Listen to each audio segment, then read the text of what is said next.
black. I am gay. I am disabled.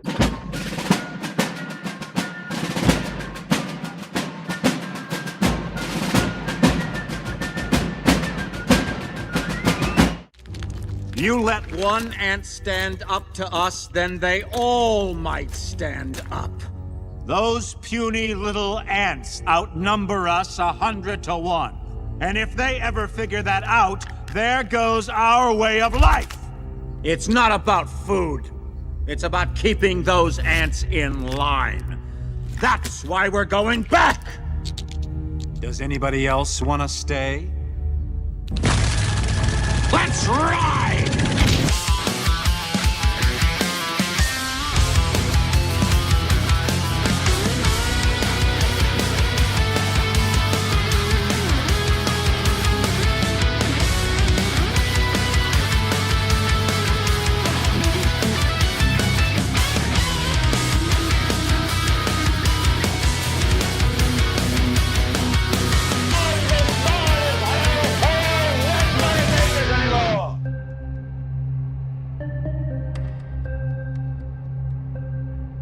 It's a Thursday.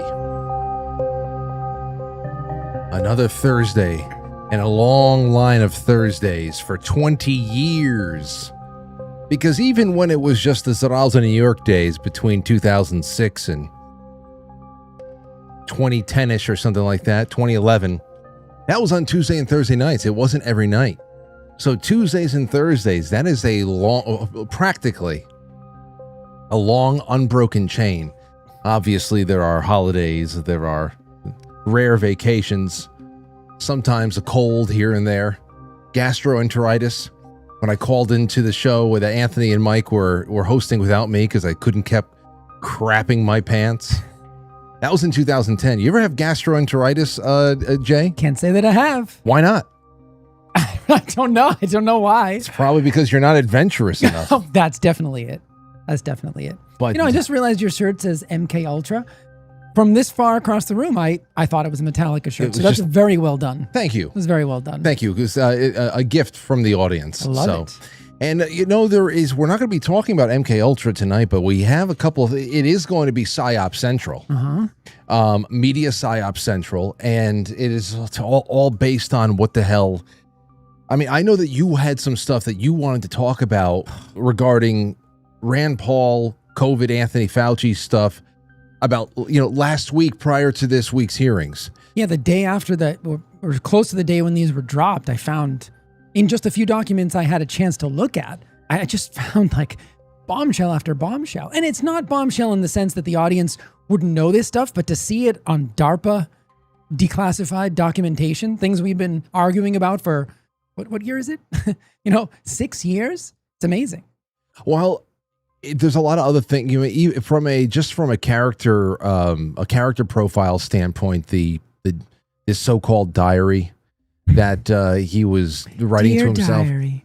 Yeah, I mean, it was available. I'm a narcissist. So that's the whole thing. It was people were asking, where did this diary come from? Well, it was written on and it was hosted on several government servers. Right.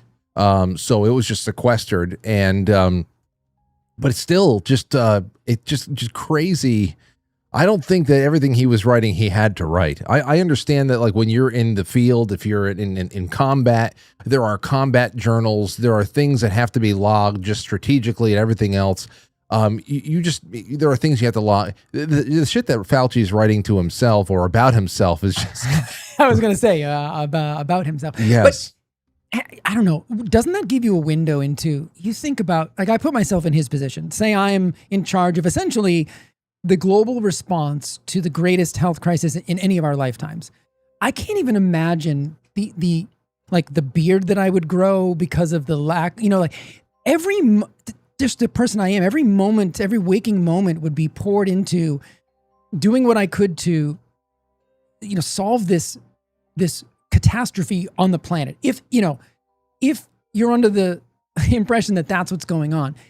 Yet in his diary, I was just struck by the fact that it seemed like all he cared about was himself and how many celebrities were talking about him and how many cupcakes he appeared on and how many bobbleheads were made of him. And I mean, they need a new word for the narcissistic megalomaniac, whatever. It's unreal. He wasn't thinking about it was like we were an afterthought. Meanwhile, lowly scientific pawns like myself who were studying, I was in grad school when all this broke out. So I'm, taking a class on biochemistry by day and then at night trying to solve, coronavirus myself, naively thinking that science was actually being utilized here, right? Of course, now we know that was not the case, but he had so focused on himself and so little focus in that diary on anything that had to do with, unless it was to obfuscate, right? Or find a way to shift people's attention into some other area because, we have to erase this email and we have to make sure that this set of fringe epidemiologists are somehow, downgraded, and he fights with Trump saying, Twitter backs me instead of Trump. It's like, it was just the weirdest collection of insanity I've ever seen. Take a listen to just a little bit of this. So, Kaneko the Great put a lot of this together. Rand Paul compiled a lot of it together as well. Here's just a little bit from May 21st, 2020. So he's logging global deaths, new deaths, global maybe infections, and then also deaths in general. USA 1930, big front page article about me appeared in the Washington Post. Very flattering. It's things like that. Right. The situation with my national and international fame is explosive and really unimaginable. It is not hyperbole to say that today I am the most famous and talked about person in the country and one of the most recognizable person in the world. Countless profiles on me in multiple media. Good Lord. Press, White House press conference picked up by many outlets, many print profiles and features on me. Ridiculous. Too numerous to count. They love me. They really love me. March 22nd, 2020. It's a Sunday. Cases continue to soar. 30,000 in the U.S. with 400 deaths. Press is going wild with me. This is on the same day, by the way. Press is going wild with me. Front page in Washington Post yesterday. An op-ed by Maureen Dowd in New York Times today about me and my relationship with the POTUS. Profile by Peter Nicholas on me on The Atlantic. I mean... Yeah, it's... Remember, this is the guy that told us that he was not political. You remember how many times he would say that? I am the science. This is... In all those ramblings in that diary, and I just want to say in general... Over the years that I paid attention to him, I didn't know who he was from a hole in the wall, other than a brief memory of him during the AIDS epidemic, which I know we're going to talk about. That's where we're going. I respect scientists because I assume, and I know the rigor that goes into at least, achieving the level that I have in science, and I know how hard I worked and how much I sacrificed for those years. So I assume anybody that achieves a certain level, naively at the time, has done an equal amount of work. And so my default position for science used to be respect. Boy, that has changed significantly. The letters after a name and the position that one achieves is in no relation to the amount of honest scientific rigor one has put into a career. That is plainly obvious. And he is clearly a political actor, and he's so many things before he is a scientist. But in all the times I listened to him speak on television and in a variety of different medium where he could express himself, I never really heard him speak with any kind of scientific rigor. I never really heard him sound like a competent scientist. He always sounded like a politician. And now we know he was just making things up off the top of his head. Right. And so, I mean, so I go out of my way now to never refer to him as Dr. Fauci. I don't think he's earned that, to be perfectly honest. He never really was a clinician. So he's just an ivory tower academic who just fancied himself some kind of celebrity. And that's really what this tells me. Well, yeah, absolutely. Because it's just more so just a bureaucrat. Yeah. And knows how the system works, knows how to move money around, and freeze other people out. Absolutely. Yeah. And that's the whole thing here, man. I mean, there's more here. We see here how in more of his diary entries, his journals, spoke with Bill de Blasio, mayor, convinced him. Oh, the French fry eater. But yeah. You guys don't, how much, get vaccinated. You can get these fries and... Convinced him based on what I was saying publicly in my conversation tonight to close the New York City schools. He had already decided based on what I was saying on television. I went on to tell him that he should close the bars and restaurants in New York City. I had a similar call with Ann O'Leary, that is, let's see here. And then, of course, the staff of Gavin Newsom in California. Ann said that based on my TV appearances today and yesterday, the governor has decided to close the schools. That's why when everybody says, oh, this was completely done federalist, the federalist approach. It's like, yeah, well, the message is out there and people are acting on orders. You can say, was there any federal pressure for the states to act this way? No, but you have this is coming essentially from the top. And I do remember an entry where, again, I haven't been able to read all of it, but where he came across people on campus that he said in his diary they were violating the social distancing rules that he created out of thin air, that we now know he created out of thin air, that just magically appeared. He actually used the word they were illegally gathering. So in other words, he was under the impression, mistakenly or otherwise, was law. Yes. His word was law. Shocking revelations in that. It just kind of gives you an insight into the man himself and who you all took the advice of, not you in this audience, but who the vast majority of people you were arguing with were taking advice from. A man who was, again, just lacking in scientific rigor. And, the Senate hearing was a farce in a lot of ways, although I think it did tell us a lot about the man himself. I thought it was ironic that he pled the fifth and he took the fifth, having the the audacity to claim his constitutional rights, a constitution that he tried to shred for how many years.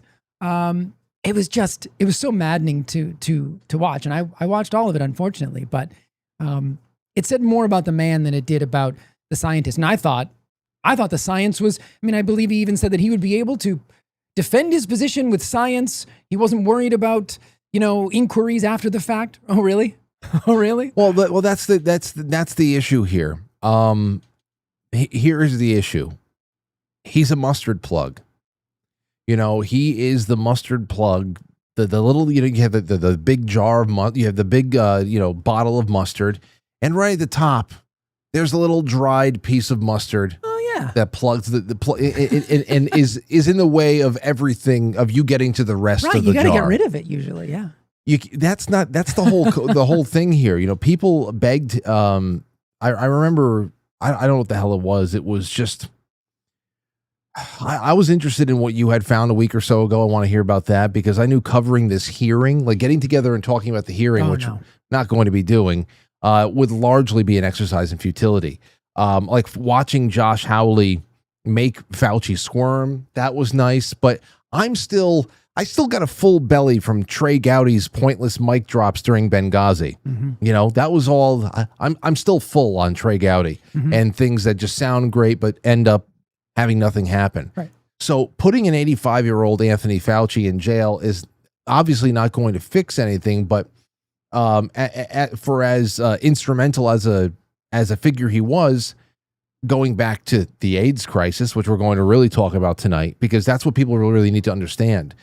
The AIDS story is the COVID story. The pattern of behavior, yeah. The only thing, as we will hope to at least present here, the only thing that is truly different, aside from the name, the circumstances, and all that other stuff, is really just the fact that we had a decentralized enough media in 2020 where everybody was not receiving the same shit that we all got from the AIDS programming from the late 80s on, when it really started hitting the news, whether origin stories in Africa and monkey brains, or if it was just the gay virus or something like that. It's crazy, and that's what we're really going to do here. But he's the mustard plug for a sprawling network of spies, bureaucrats, pharma interests, and of course news outlets that they sponsor. Okay, that they're sponsored and that have all. They have this knee-jerk reaction to circle the wagon around a crime scene, to circle the wagons around a crime scene and create insulation for an operation instead of putting heat on top of something that is being uncovered or whatever the hell else it is. How does this system even deal That's my question here is like, how does this system deal with, how do you even localize the damage on Anthony Fauci in any significant way if you wanted to? Yeah. You can't localize it on him. No. I mean, Deborah Birx should be in jail just as much as he should. Oh, yeah. Leanna Wen on CNN should be in jail. Rachel Maddow and all of her colleagues should be in jail. I often said you could not pull this off without the media. You absolutely could not. No way. No way. Yeah, I'm with you. I mean, I hope. I know that Rand Paul, I'm not going to look a prize horse in the mouth here. Right. We've been so starved for justice. If somebody goes to jail, I'm not going to say, well, it should. No, and we were all like, the round of applause when his attorney was ejected from the hearing. Like that was a nice moment too. That was like, nice. Because I think ultimately, did he feel embarrassed at least? Right, exactly. That's the point we're at. And I will say, not for nothing, but Anthony Fauci is 85 years old. He's significantly less sharp than he was even at the beginning. I mean, this all had to weigh on him in the deepest, darkest recesses of his twisted, psychopathic, and I mean that clinically, his mind. I'm sure he knows what he did, right? Whether he has any guilt, that's a whole other, question. But it's clear to me that the one thing that he cared about more than anything else in the world was not saving lives, it was his face on a cupcake. Meaning, and that to him, that was everything. His reputation is everything. He spent his entire career trying to build himself up to be the science, which he quite literally called himself at one point, TM, the science. And so if we get nothing else from this, because the rest of his life, let's be honest, is rather short. He's 85. And the other revelation from his diaries were that he appears to have suffered some kind of side effect from all the boosters. So the whole thing about him, maybe he didn't actually take those, maybe they were saline. I'm starting to wonder if he actually started to believe his own nonsense and he really did take those shots and really did suffer some consequences. So I don't believe his lifespan is going to be much longer, but while he is still among us, I would like to see the one thing that he seems to have cared about most dismantled in front of him. Like, I don't want him to be able to walk down the street unaccosted verbally. You know what I mean? Like, I want everyone to know that, and that's why these documents and all these things do matter, whether he ends up in prison or not, because he only cared about his reputation, clearly, and I want that taken from him while he's still alive. Yeah. It's the one thing we can do. That's what a lot of people asked from a practical standpoint, because we know that, in the hearing, what was really aimed at trying to be uncovered was NIH funding, right? Gain of function research, whether it was offloaded to North Carolina, then to Wuhan. Of course, Ukraine didn't come up at all, but that's always been an interesting part of the rabbit hole that has popped up in the last few years. Yeah. Yeah. But of course, there is his public statements versus his private diary entries, and which all comes down to lockdowns and masking, which is not scientific. Nope. Which at first, these are the things that people forget here too. I think it was in March of 2020 or April of 2020, the very latest, that people asked. It was one television interview or another that he was asked about wearing masks, and he said it's really not going to do much unless you're trying to prevent spittle from actually droplets, spewing saliva, because when you talk, sometimes you spew, and so. He said if you want to wear a mask so you don't gleek all over somebody, then fine. But other than that, it's not going, because we already had this basic education, at least in the 90s, by third grade, that a virus, any kind of airborne pathogen, passed through a mask like a mosquito would go through a chain link fence. Correct. We got that a long time ago. And the fact that surgeons wear a mask in the surgical field, not to protect themselves, but to protect the surgical field, to protect the patient. That's why a surgeon wears a mask. From not dropping a booger. Correct. Dropping a booger into an open chest cavity. Right. Yep. That's it's not to be gross, but we're going to be gross tonight. and that's really it. But then, of course, by the end of this timeline, 2021, early 22, whenever the hell he was still relevant here, he was talking about how, yes, the masks work, and if you put 2 or 3 on, it works 3 times as well. Maybe you should try that. So again, a man of science. It doesn't. And of course, the simps will say, well, it's an evolving situation, and we're learning more as we go along, and we only have the information we have at a certain time. We got to talk about that for a moment, right? Because on cue, during the hearing, I went immediately to X because there's a few doctors on there that I mercilessly, chase after because I knew exactly what they were going to do, and I actually start to question whether they're actually doctors because I don't know any real doctors who have the amount of time to put out tweets at the rate that some of these quote unquote doctors do during the hearing. But all of them came out to his defense. And that argument, okay, well, and they keep moving the goalposts. Okay, well, he did the best he could at the time. No, absolutely not.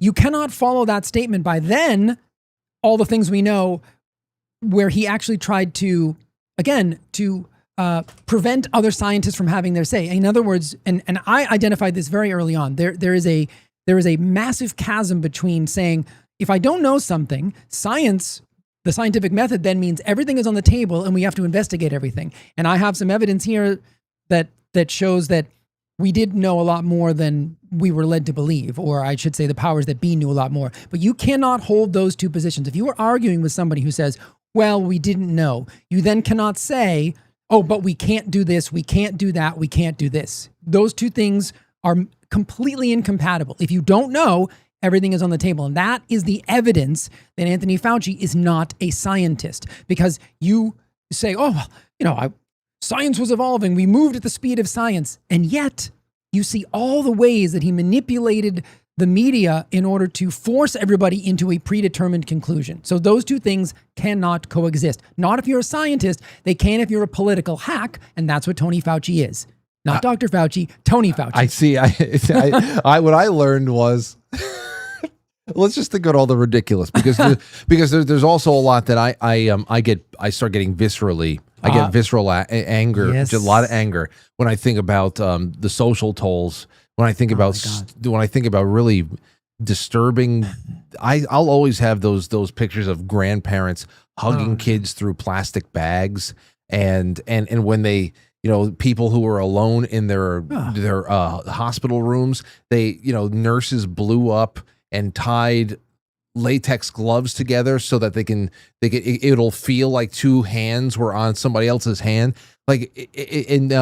I wanted to, the people who complied with that, I know some people were like in survival mode and they weren't going to ever take one thing or another, a shot or whatever else. But as far as just needing to get into this grocery store and get a bag of plums for my, people, they'll throw a bandana on. They'll throw something on. There's still a sign in this building that shows you it's okay to put on a bandana. That's like a super safe thing. Oh yeah, I had a gray bandana that I had. It was the only thing in my glove compartment of my Toyota, of my little Toyota, and I had a gray bandana in there. There are RCTs on that. Definitely RCTs on bandanas in there. Well, it was one of the bandanas I used to play gigs with. So I knew, and I hadn't watched it. I knew that it was good. Yeah, but the visceral stuff there. It was the fact that if you believe in viruses, that they only really they're more deadly if they hit you head on. So that's why we needed all of the traffic in grocery stores to be one way. Absolutely, makes perfect sense. You can't have two-way traffic in an aisle. Yep. Some of the diners around here still have plastic dividers up in the diner booths. Oh yeah. So the booths go up a little bit more, and I was like, wow. The supermarket with the plexiglass, and then you have to go around to hand your money. Like, woo. Being able to take your stuff off when you sat. And having to put it on when you stand up. There's a height requirement for viruses. Heat rises. Absolutely. And why so can't do viruses? pathogens. So it's fucking crazy in that respect. And here's just one from the hearing. We'll just play this one statement from Rand Paul because again, there's a pardon. Right. There's a blanket pardon. It's one of Biden's pardons. The president, Donald Trump, went and confirmed that pardon stands, and there's no, he's going to respect it, even though, auto pen, it's probably not legal, but we're going to respect it. We're going to respect the president, Joe Biden, who got 81 million votes as well. He definitely did. So it's a blanket. So people were saying, well, what's the point of the hearing aside from just getting getting some more, airing out some dirty laundry, getting it out there. I guess there's a chance for process crimes, like, you know, if he committed perjury in the middle of all these hearings, which obviously that's not happening, pleading the fifth, you know, contempt, whatever thing, anything like that. So it's really just, he was there to get beat up by a committee for a while. He looked uncomfortable, which was good. Yeah. And contempt can carry jail time. Ask Steve Bannon and Peter Navarro. And as far as state level action, right? Who knows what state level action is going to be? Because Florida's after him right now already. That could happen. Yep. That could happen. But here's a short clip of Rand Paul, and then we can move on to some deeper things here, because this is crazy where we're going to be going tonight. And we've been there before, but I said this is the more interesting story to talk about than go through all these clips that everybody else and their mothers are doing. Admit that the risk of this dangerous research exceeded any possible benefits. Ask forgiveness and pledge to help our government devise safeguards so a man-made epidemic never happens again. Instead of an apology, you have for years avoided responsibility. Regarding the lockdowns, you argue that you did not personally issue every lockdown order, close every school, or impose every mandate. But officials across the country invoked your authority to justify these decisions. By the way, if you didn't already know, the one of the big stories in this week of these hearings is everybody trying to figure out who the staffer behind Rand Paul is, because she's so, you know, exotic looking. Everybody's Did doing. they figure it out? Everybody's doing the old like Ace Ventura, Ray Finkel. So it's like Finkel and I. No, it's more so looking at the team photo of the Dolphins, and he's like, yeah. "Who the hell is that?" From across the room. Who the hell is that? That? Who the hell is that? That's all the people are asking. Oh God, that's great. And you presented your recommendations not as judgments open to debate, but as dictates of science itself. Your own words demonstrate that you understood the influence you exercised. On March 14th, 2020, you wrote that the task force recommendations were driven by me, yourself, Deb, and CDC. The next day, you wrote that you had convinced Mayor Bill de Blasio to close the New York City schools, so you were involved. That same night, Governor Gavin Newsom's chief of staff told you that the governor had decided to close California schools, bars, and restaurants after watching you on television. Presidents, governors, mayors, school boards, corporations, and Congress all bear responsibility for the decisions they made. The COVID lockdown, however, could never have been inflicted without you aiding and abetting the crime. Children lost years of education. Small businesses built over a lifetime disappeared. Patients delayed cancer screenings and other medical care. Families were separated from dying relatives. Workers were ordered to accept a medical procedure. Who the hell was that? Who was that? I said the same thing. Workers were What? I see a shelf. I see a nice shelf. ordered to accept a medical procedure or lose their jobs. Worship assembly, employment, education, and travel were restricted in the name of science. While you did not impose every restriction, you used your public authority to justify them. Admit that the So there. I mean, and you do have to realize, because of the exchanges between the two of them in the past, how badly he must have wanted to respond. Because you remember their exchanges. I mean, Fauci was indignant about these things. So him and his lawyer obviously devised this because they knew that he couldn't even speak a word. He couldn't even tell you the color of his tie, because he's such a pathological liar that he wouldn't be able to keep his web of lies straight. So they had to use the Fifth Amendment. But you know it must have killed him inside to just hear people relitigate all of his failures as a supposed scientific leader. So, you know, again, we're looking for small victories here. Right. And that's all we got. Yeah. For now. Small victories. Now, before we move on to the deeper history, which I just got an email, I just got a text message from Lauren. Aurora lost another tooth. How many does she have left? So good. They have to, because she has teeth coming in behind them. Right. I'm like, shit, come on. Let's go. Let's go. Get some of these out. But wait a second. So Donald Trump, the president, yesterday said this, and this is where I am just like, what the fuck, man? Where the hell is it? Let me see here. It's a what the fuck moment, but it's also like, this will be very interesting now. What if Ron Johnson gets his turn next? And he's supposed to August 14th, I think. See, here's the thing. Donald Trump said this. He said, many more people died of COVID under Biden than under Trump. Operation Warp Speed was a spectacular success. In fact, many say one of the most successful things ever done by an American president. No. I overrode Fauci on this. His ideas were crazy. Also, I said from the beginning that the virus came from Wuhan laboratory. Listen, it goes on, continues. He continues on this way, and it's been one of those things that I hated back in 2020.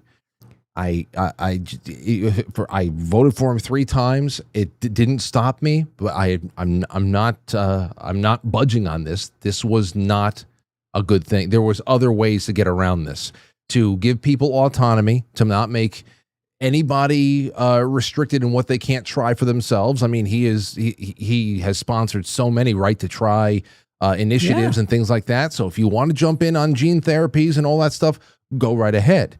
But what we were seeing at this time was we're seeing people's choices being severely limited, and the destruction of informed consent to know what we were actually choosing. Right. Which and I know he was not limiting choices for people. Right. And it was behind the whatchamacallits, what the hell are the infusions called? Monoclonal antibodies? Yeah, the antibodies, the monoclonal antibodies, the Regeneron. Yeah. Things like that. But I was just, I said, well, it's a good thing that this hearing had nothing to do with the vaccine efficacy, because then you can't talk about warp speed, because at that point, listen, people begged Donald Trump, even during the 4 years in between of his terms, to reconsider the evidence we had early on about this shot and the toxicity of it, and the problems people were having that were being ignored and thrown under the carpet, brushed away. And he even started getting booed at a couple of his appearances, at public appearances, every time. Stop bringing it up. I remember this. Yeah, stop bringing it up. And he insisted on taking victory laps for warp speed.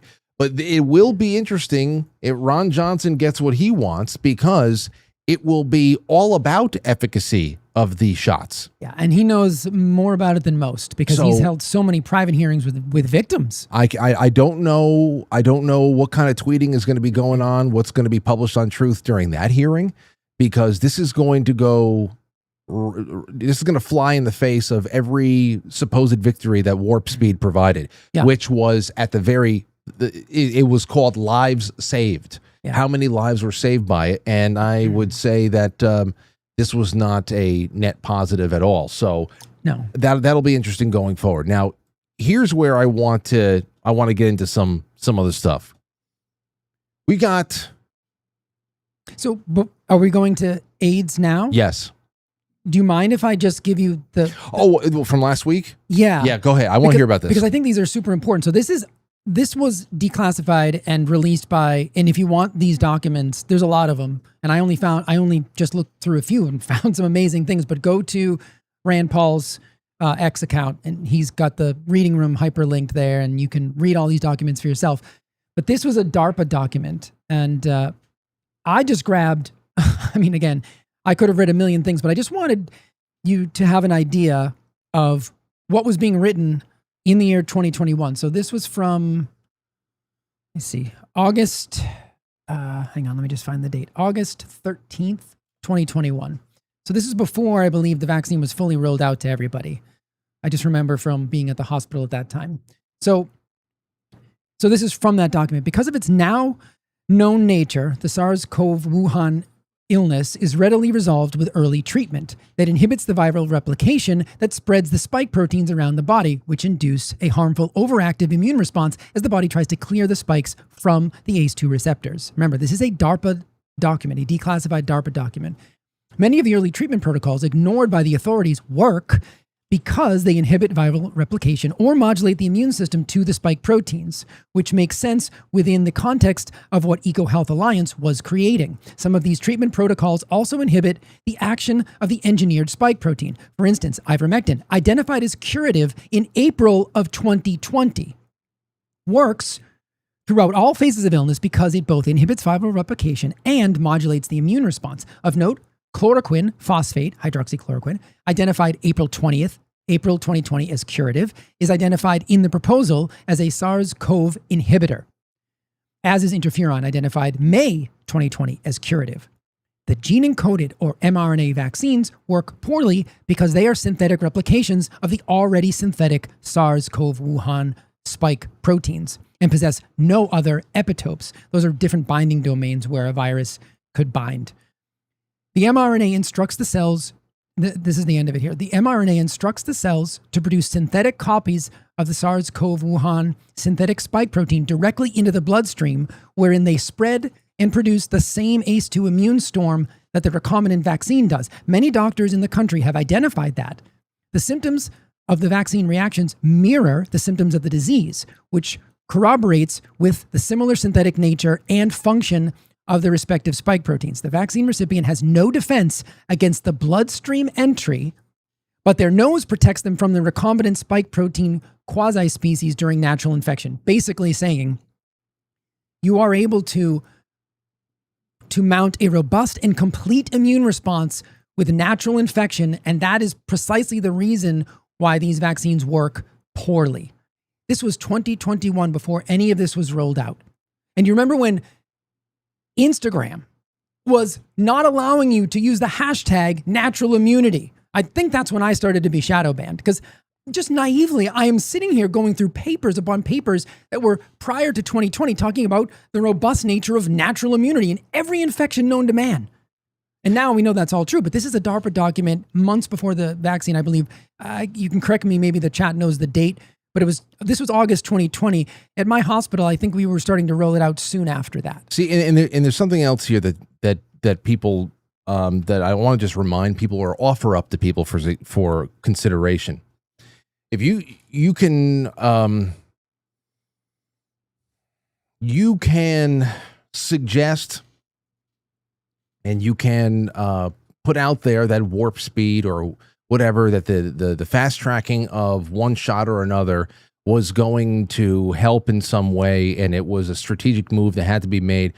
That is categorically false from the standpoint of there was no real need to have any kind of pharmaceutical intervention for what was passing around. Nope. For the death rates, for how it was affecting people who weren't already severely, chronically hindered. The fact that, again, flu disappeared, what the hell does that tell you? Mm-hmm. There was no need for intervention at all. For whether it was, I mean, I hope that, unless you're going to tell me that warp speed just gave everybody a saline shot and it was all a ruse, then okay, then that's a theory. But there was no reason for this stuff. And again, what was a big, this will bring us into AIDS now, because it was the testing that was huge. They got everybody testing with these PCR tests that were ramped. I remember learning about the cycles of how they were ramped up. Right. So that the false positive, even the New York Times had to report about it.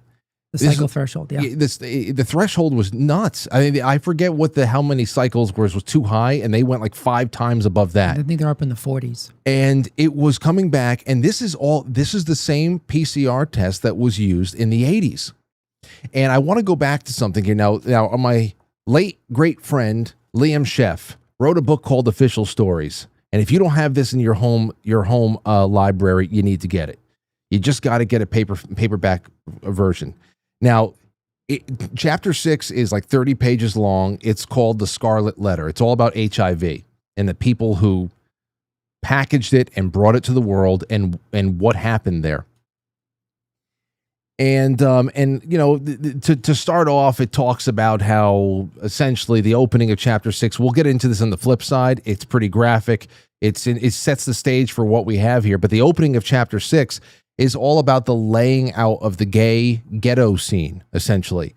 Which was very big in the cities in the 70s, 80s, and 90s, and the head spinning number of gut destroying drugs that people were taking, not just gay people, but especially gay people in these like bathhouses and everything else. They're going hog wild.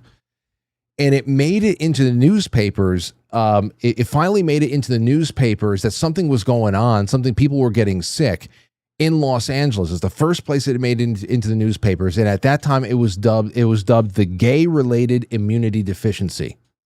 Gay-related immune deficiency. Right, GRID. But the whole point here was it wasn't gay as much as it was just chemical. It was the chemsex related aspect of things where there's so much drug interventions, the antibiotics, the poppers. You wait until you see the list of stuff that people were taking constantly. It destroyed and hollowed out immune systems because, as you know, the immune system's in the gut, Jay. This is a real terrain versus germ. It's a huge terrain concept. story. Yeah. Okay. And in comes at that point Robert Gallo, to define what the disease was, and it was Anthony Fauci's responsibility to define how we treat it. Mm-hmm. Okay, so now this is where let's get down to the testing, of course, at that point. So this is creating the HIV test. This is page 97 in Official Stories. Gallo sold the protein mixture, P24, these on these for proteins and all that stuff. And then to Abbott Labs, and they sell it as the HIV test, essentially what the PCR is. But we're going down to the section over here called Everybody's Positive. Everybody's positive, nobody is positive. And this is going to sound very familiar. A lot of this is. The HIV test is a test for proteins, those bits of cellular debris that Robert Gallo dug out of cancer cells and added to the pooled blood of 10 patients.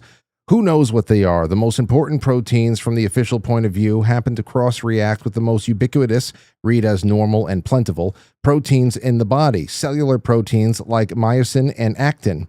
Or as the example of Dr. Roberto Giraldo, Roberto was working in a New York hospital which was running HIV tests. He wondered why the test needed the patient's blood to be diluted so much before testing. Blood had to be diluted 400%, which meant that whatever protein was being tested for would be diluted, spread out, and harder to find. Why not just test blood as is, he wondered. He did an experiment. He got the permission of doctors in the hospital who wanted tests to run them two ways. One, according to the instructions, super diluted, and one straight without dilution. He tested about 100 samples with the following results. Everybody tested positive on HIV tests when the samples were run straight. That is, the proteins in these things are human cellular proteins. They occur in everyone. You might have more or less of them. You might have more because you're sick or a drug user or pregnant or because you've been vaccinated or you're from a different country. But the test does not test for any particular particle, and everybody knows that. And by everybody, I mean AIDS doctors, because I asked them whenever I get the chance. I asked Dr. Dan Cohen about it. He's the MD who runs the Fenway, the gay health center in Boston, in 2003 when I was writing the AIDS debate series. Quote, I read the ELISA test reads blood only after being diluted 400%. But if it's undiluted blood, then everybody in the blood test is HIV positive. He said, yes, that's the way the test works, he replied, not entirely happily. Why do people test HIV positive? Because the bovine exposure in dogs and babies and mice. In an article in Science in 1991, researchers noted that their lab mice tested positive for HIV proteins. Quote, this is surprising, they wrote, because the mice were not exposed to HIV. Well, go figure. I guess that goes for everything else in the world too, Liam concludes.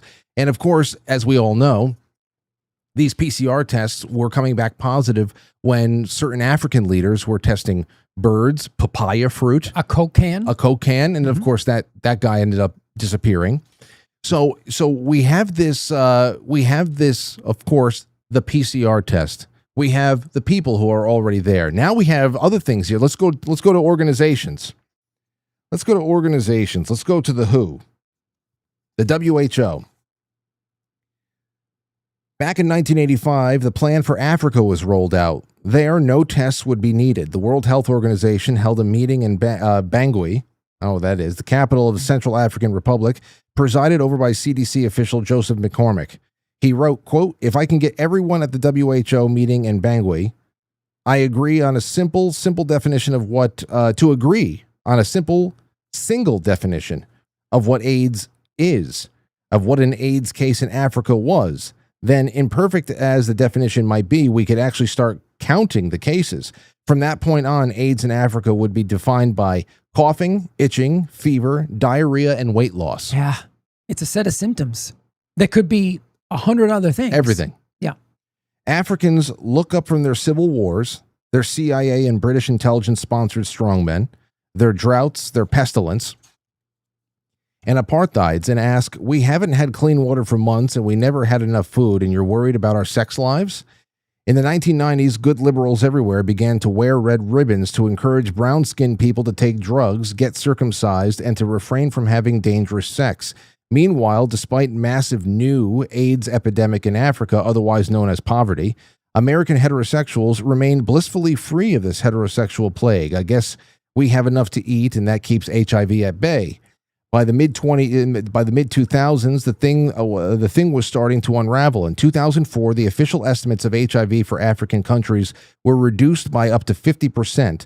Swaziland's HIV rate fell 81% overnight.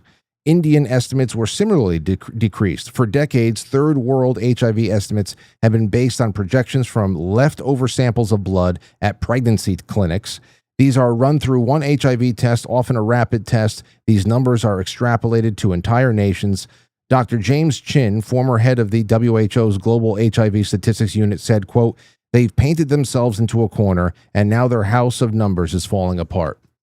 And that's where that comes from.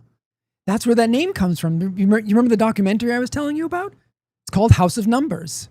So there you go. If you guys want a great documentary on this, with all the key players being interviewed, go look it up. It's on YouTube. House of Numbers, Anatomy of an Epidemic from 2009.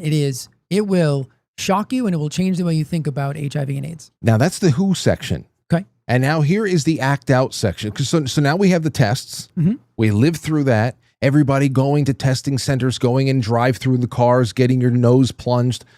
You know, I mean, that's part of the reason why two weeks before Aurora was born, I fired our midwives, and because they told us, okay, well, we're going to be going to this one New York hospital, and that you can't opt out of things like vitamin K and all that other stuff. And also the fathers need to be tested as you walk through the door. I said, okay, I'll call you right back. So I called up some Connecticut hospitals. I'll get back to you. They had waivers. They said there's no testing, nothing like that. I said, all right. Fired the midwives, brought us to Connecticut, and everything was all right over there. But remember that this was one of those things where everybody's swabbing their mouths. And there were lines. Church parking lots were converted into testing centers, and there was the traffic down main roads. Remember, I worked at a hospital months. in this time. Absolutely. No, they were doing some crazy things for us. They obviously, the temperature checks and the scans and everything just for me just to get into work every day. Yeah. It's wild. Absolutely. Now so now we have the test is on there, the people are on there, the organizations are all the same. And now we go here, act out. If HIV testing was a marketing campaign, it was a big hit. When the new designation HIV positive burst the seams of the gay community, a panic erupted. Protest groups like ACT UP demanded new drugs faster than ever before. A failed bone marrow suppressing immensely toxic chemotherapy, AZT, was resurrected and put through phony trial, even though 169 out of 172 people on drug trial died during that trial. AZT was released for use in HIV positives. Okay, so now we're going to start talking about treatments that are worse than the supposed disease. AZT works by stopping cell reproduction. It kills bone marrow, which produces blood, which you need to live. It's a super antibiotic. It destroys intestines, guts, livers, and bowels. Its labeling features a skull and crossbones and said toxic by inhalation, in contact with skin, and swallowed. Target blood bone marrow. Nevertheless, AZT was distributed like candy to healthy HIV positives in 1,200 to 1,500 plus milligram daily doses. And although the AIDS death rate was on the decline after the introduction of AZT, everything changed. The death rate moved from 13,000 in 1986 to 42,000 per year by 1995. That's about 150,000 dead people, mostly young gay men who took high doses. Celia Farber, One of the few AIDS journalists who tried to tell the truth about what was going on told me this story and wrote it up for the website. See chapter notes. She was at an AIDS conference in 2008. She decided to talk to Glaxo representative. They're the company that made AZT. And she said right to the drug rep, quote, I wanted to ask you something honestly, and it's not an accusation. I just want to know your perspective. If I were to say to you that it seems clear to us that in the late 80s that people were dying very rapidly from high-dose AZT, not AIDS, but from high-dose AZT, I mean 1,200 milligrams, 1,000 milligrams, so forth, the early years, if I were to say that as a statement of fact that the high dose of AZT was killing gay men outright in those years, would you think I was wrong? Quote, of course not. You'd be right, she said resolutely. And then came the hammer. Looking right into my eyes, not even blinking, she said, quote, why do you think we lowered the dose? And that's what happened. By the mid-90s, AIDS doctors finally understood that they'd killed 100,000 young gay men and stopped giving AZT as a primary treatment and radically lowered its dose down to 100 to 200 milligrams. The death rate followed suit and dropped down to close to pre-megadose AZT levels. It's a really, really funny story, isn't it? If you're amused by mass murder. And based on what you're saying there, and if I was to take the action of AZT on the human body, I would say that the outcome and the deterioration of the immune system and the body itself would look very similar to what we call death by AIDS. Yeah. Well, I mean, what we were always told was that, HIV, which becomes AIDS, where at that point you're acquired immunodeficient and you have no immune system left, Right. that once you just catch the common cold, Right. that takes you out. Right. Because you don't even have basic defense left. Right. That it wasn't AIDS that killed you. Right. It was anything that came along that you didn't have a defense for anymore. Right. And so it goes on just a little bit more on this one, because then we can just kind of wrap it all up. Now AZT is pumped into pregnant women. That's the primary market for the drug. Pregnant women who test positive on the drug, that they have more miscarriages, birth defects, deaths than those not poisoned to death. Not surprising, is it? Today, the AIDS drug business rolls on, still making AZT and its many clones. In the 1990s, they added protease drugs, which alter physiology, melt fat in the arms and face, leaving skin and bones, whittling muscle to nothing, redistributing fat into humps on the neck and back, bloating the stomach beyond proportion, and making legs into toothpicks. Yeah. This is what these drugs do. It even says so on the warning labels. Guys go blind, lose part of their colon. They have plastic surgeries to stuff silicone into their calves and under their cheekbones. It's a whole industry that rides, essentially parallel to the business. Yeah. So, now Liam is also the one who was covering what was happening in those orphanages on the Upper West Side. Yeah. In New York City. Yeah. That they were testing black box toxic AIDS drugs on Kids who had no family. crack babies. Yep. Kids who were already disadvantaged, and they were being massacred. Yeah, I think Robert F. Kennedy talked about that, visiting the mass graves. And I know. Although that's actually where at the end, like I said, this is a long chapter. There's so much in it here, and it's all very well resourced. You can find so much of it in the news here too. But he calls out the Anthony Fauci at the end of it all too. He does. It was where the hell was it? Oh, here you go. He says, let me add to that list. Tell them tell them that they can't trust the doctors there, because people who did this to these children in plain language are serial killers. They're mass murderers, from Stephen Nicholas to Catherine Painter, to the people who give them the go-ahead. Anthony Fauci, David Baltimore, Robert Gallo, and the rest. But that's just my opinion. You can take it or leave it, if you like. On the other hand, I suppose you can't ask the 200 dead children what they think killed them. They probably would tell you the truth. It was being called HIV positive and drugged and cut and deformed and poisoned. It's not complicated. It's just horrifying. I mean, we have the same people, from Fauci to the WHO, The same faulty, disputed, misapplied tests, which we have clips from Cary Mullis over here. We should just watch again. The treatment that's many more times toxic than the actual supposed disease, the alleged disease, and the media that impulsively circles the wagons around the crime scene. Yeah. And listen, I know that this one is a hard pill for a lot of people to swallow, and I think it's from the standpoint that when this was happening in the 80s, we only had Dan Rather. We only had Walter Cronkite. Right. We only had one source. We were all making sense of it together, and we were given people to blame. We were given lifestyles and all that stuff. There was no nuance, but it's all the same. And I know it's going to be a tough pill to swallow, but this has to be considered that it's the same. I was pulling this out in 2021. I said, guys, this seems like AIDS.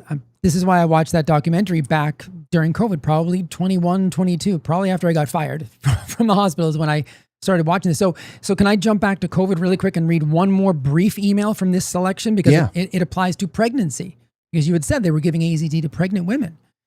So this is from Drew Weissman, who's an MD, PhD, and researcher on mRNA technology. And he's sending this email dated February 8th, 2021 at 10:06 a.m. to Anthony Fauci. He writes, I wanted to alert you to some new data we've generated with our nucleoside modified mRNA LNP lipid nanoparticle vaccine. I attached a current version of the supplement requested that has all of the new data. I've been working with a maternal fetal researcher, and we observed that using a dose 100-fold higher than current vaccines and given IV, the mRNA lipid nanoparticles go to the placenta and fetus, measured by translation of the mRNA, and cause an immune response in the amniotic fluid. In non-pregnant female mice, the uterus and ovaries take up the mRNA LNP and translate the mRNA. That's what it's designed to do. We are repeating these studies with human doses with human dose levels of mRNA LNPs given intramuscular, and waiting to release the findings until these studies are completed. So they knew on February 8th, 2021, that these things, at least at the doses they were giving, were extremely dangerous to pregnant and non-pregnant females. I just couldn't help but notice that because this is around the time then, just a few months later, where I start seeing all of these horrendous outcomes in my nurse population at the hospital that are taking this. Upon the recommendation of the chief medical officer at my hospital, who said they're perfectly safe for pregnant women, to which I replied, with what data? And of course, 8 months after this email, which of course at that time I had no idea was ever being written, and they were questioning the safety and found out that it actually wasn't safe, I was fired from the hospital. But I watched a client die. I watched spontaneous abortions. I watched idiopathic hypertension. I watched spontaneous autoimmune disease develop. And they knew what they were doing. They knew that this was a potential back in February. And I was fired in October. So yeah, I'm not saying, I'm the only whistleblower here. What I'm saying is it doesn't take a genius. I mean, when I was trained in school, I had to be worried about vitamin A toxicity for pregnant women. And these people are injecting modified RNA technology and lipid nanoparticles into pregnant women. And they're finding that in the mice trials, no bueno. So you don't take animal research, fail miserably, and then go, it's probably not going to harm pregnant women. And my chief medical officer, that son of a bitch, straight-faced, we had a town hall at the hospital where all the nurses came in. And he said, I heard him say it to them. And I was just like looking around the room. And I'm like, do any of you, are we all insane right now? And so the nurses that were under my care, I recommended against it. Only because I had no evidence to support it. But he recommended for it. And I'm one guy. I've said this before. I'm one guy.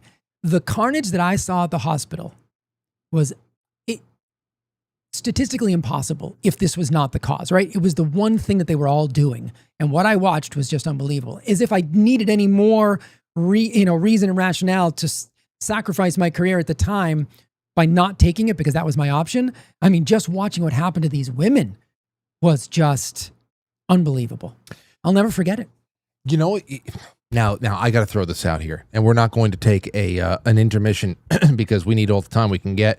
And I want to read these super chats. Remember, everybody, this is the night that I'm going to be doing a super chat raffle, and it's just one prize. One prize. It is 4, quite frankly, wooden coasters that was made by our friend Colin out there in his woodworking shop. Nice felt bottoms. Those are nice. Yeah, they're very nice. They really are. And also a 250 America copper piece and a 1982 250-year anniversary of George Washington birthday's 50-cent piece. It's silver. Whoa. So you got silver, you've got copper, and you got the 4 things. So we'll be drawing a name by 9 o'clock. Just letting you know, super chats all over the place. Rumble, Pilled, Twitch, quite frankly, superchat.com, YouTube. They're all going to be counted. I already have everything prior to today tallied up. So, but I before we get into the super chats, I have to throw this up here. Okay. And then we can listen to Cary Mullis. Please.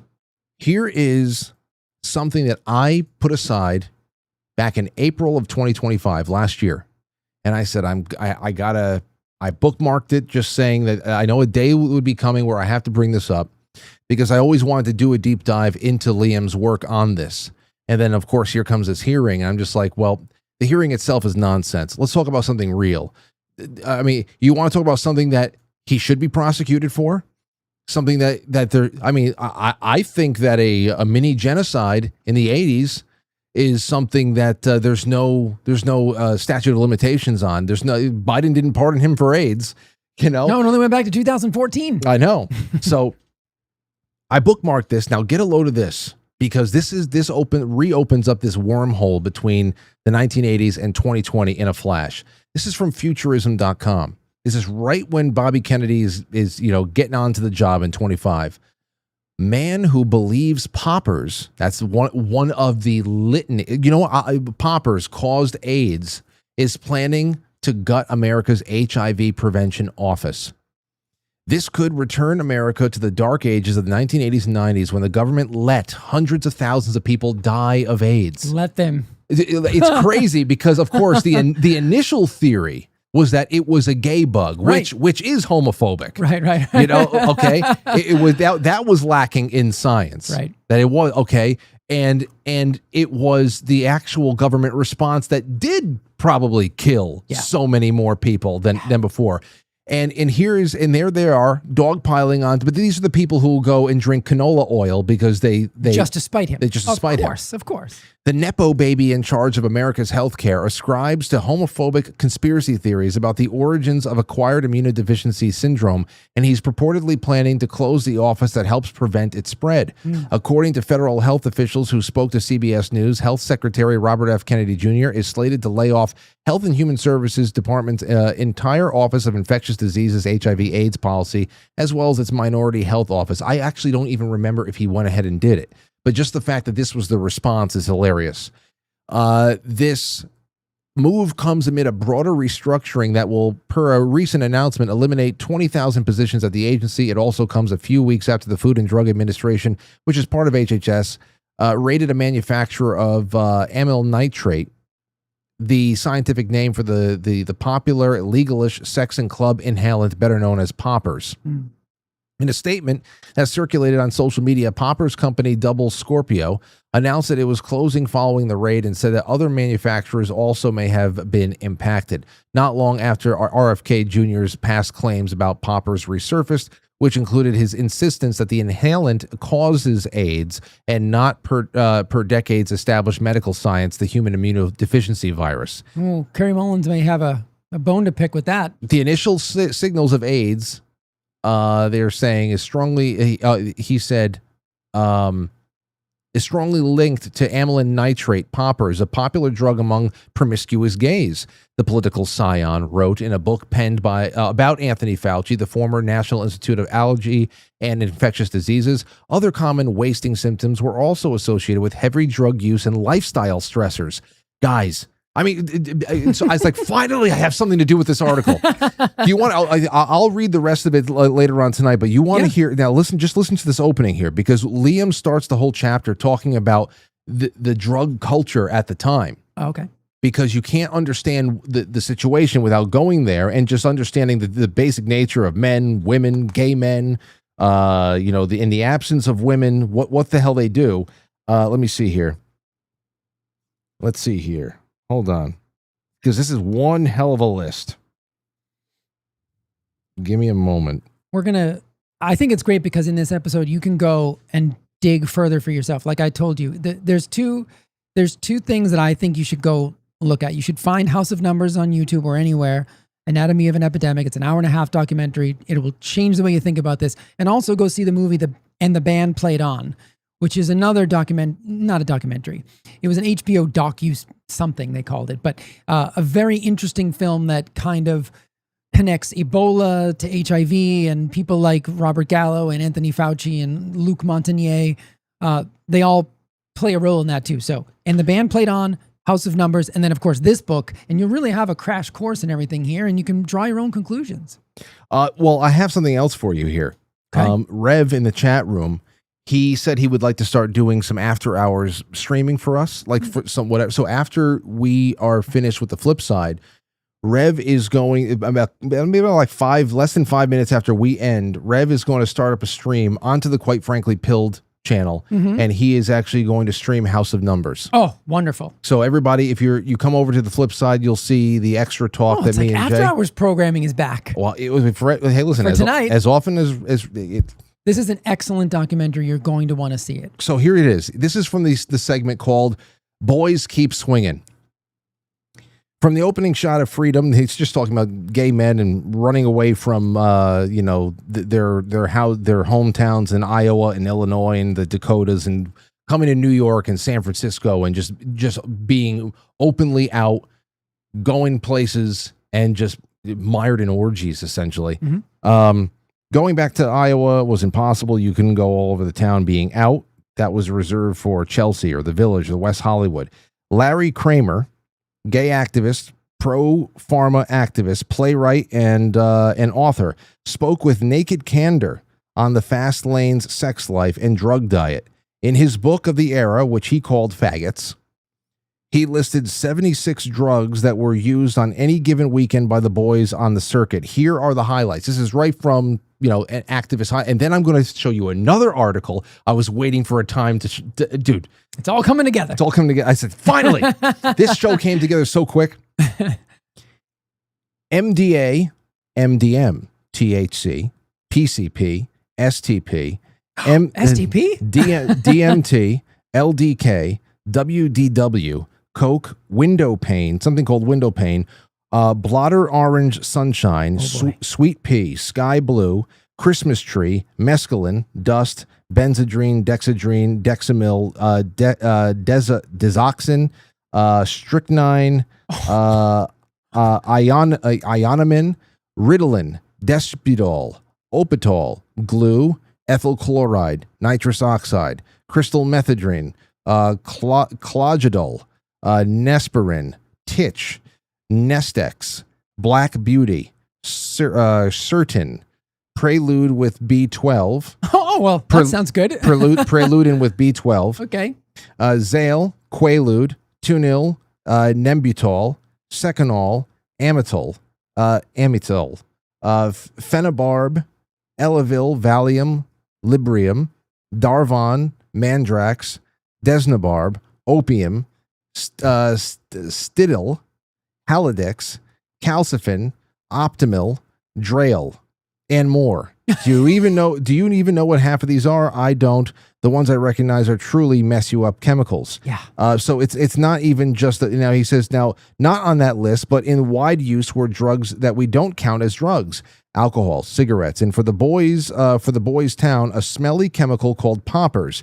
Poppers weren't even considered a drug, but a party favor, like beer at a game or glass of wine with dinner. These inhalant drugs came in bottles that said flammable, fatal if swallowed, on the label, but were snorted and huffed from bottles and rags all night. Why? Because they gave great rush, they extended libido, and erections far beyond boundaries of normal human fatigue. More than that, because they rendered the user insensible to pain. The muscles in the sphincter would relax. I knew you were going to go there. Taken with methamphetamines, a lot of sex was and is that was more intense, invasive, penetrating the body than anything anyone had seen and done before. It was done in groups with multiple partners and night after night after night. So you think about how even just a few neighborhoods that are partying this way can destroy themselves on an immune level and create hey, what the hell's going on in Skid Row? There's an outbreak of something. Everybody, whatever. And they go and attack Robert F. Kennedy for just talking about poppers when their own activists, gay activists back in the time, are being candid in their stories about what the nightlife is like, and they're going on for pages and pages of just the chemicals that they're using to get off. And then we have this. So that was futurism going after Robert F. Kennedy. Right. Now that was in April of 2025. And now here we have, where the hell are you? Hold on a second. Then we have this from spikedonline.com. And this is from November of 2025. I said, this will go great with that Robert Kennedy whenever I find a reason to put it together, because it's so opposite. We need to talk about chemsex. This is a gay writer who wants to address the fact that all of the things that Liam Sheff, that Robert F. Kennedy Jr., and other people were talking about being a staple in those communities and those get-togethers and those ghettos, as they called them, a staple back then that precipitated what Robert Gallo came along and dubbed HIV/AIDS. It's still happening. Right. So here's Spike saying the LGBT lobby has been silent on one of the leading causes of deaths among young gay men. Stonewall and the rest of the Pride community are world class when it comes to running their mouths, pronouns, rainbow lanyards, the mythical trans genocide, you name it. They'll support it with hashtags, awareness days, and corporate sponsorships. If talking shite was an Olympic sport, they'd win the gold. This is written by a gay guy, by the way. But when it comes to an epidemic that actually is killing gay men, there's not a word. Silence. I'm talking about deaths from chemsex. Yes, parties fueled by the consumption of drugs such as methamphetamine, GHB. Chemsex deaths might not be on par with AIDS epidemic of the 1990s. Yeah, because they'd only started it. But the danger is significant. It is growing. In London alone, the Met Police say that up to 3 gay men a month died at chemsex parties. The London Ambulance Service has estimated treating at least 764 men between 2021 and 23. It is suspected that the death of as many as 1,000 men over the past decade in the UK can be linked to chemsex. NHS figures show a surge in GHB overdoses linked to the scene, and still not one glossy campaign, not even the token gesture of an awareness week. Probably because they don't want to be able to face the fact that people who have been warning about this, but it takes away a lot. I'm telling you, man, psyoped. Every topic we discuss is psyop to hell and back. Well, because I mean, in these kinds of situations, you can build, and we always talk about this, once an industry is built on a problem, whether the problem was ever being tried, whether the problem was ever being honestly attempted to be solved, it doesn't matter at some point, right? The cancer industry is another perfect example of that, is that they won't even allow certain research to be done because you're now going to threaten the livelihood of tens of thousands of cancer doctors and cancer centers being built everywhere. And if anybody comes in with a new idea, we've already decided what this is. And here's something else. And how to treat it. And here's something else to add on to everything you just said. Stonewall can stick rainbow laces on Premier League footballers. The International Lesbian, Gay, Bisexual, Trans, and Intersex Association can publish statements about Bi Visibility Day and fall over themselves for something or the other. Hashtag slogans, the whole lot. But then when gay men are dropping dead every month at chemsex sessions, not a peep. They can mobilize vast PR machines around trans genocide, but when gay men are overdosing week in, week out across Europe's capitals, nothing, because it doesn't sell. It isn't hashtag friendly. It can be turned into and it can't be turned into a fundraising drive. Here's this next line is great. He's right. And that's the heart of it. Chemsex doesn't come with a pantomime villain. No far right thug, no priest, no Tory minister, just men making destructive choices. Yeah. And this is why they go after everything in my field that I try to bring forth as potentially curative or at least preventative, because there's no money to be made. You know, this is why you've got these crazy congressmen and women, you know, raging against raw milk and all these absolutely inane things that don't actually matter because they're not actually trying to solve problems. How many times have we talked about that? These people are not honestly trying to solve a problem. And to bring it back to Anthony Fauci and COVID, I don't see evidence from his own personal diary, which he never thought would see the light of day. So that's about as honest as you're going to see this pathological liar. I never really truly saw what I would see in myself if I were in his position trying to solve the problem. He was more enamored with himself.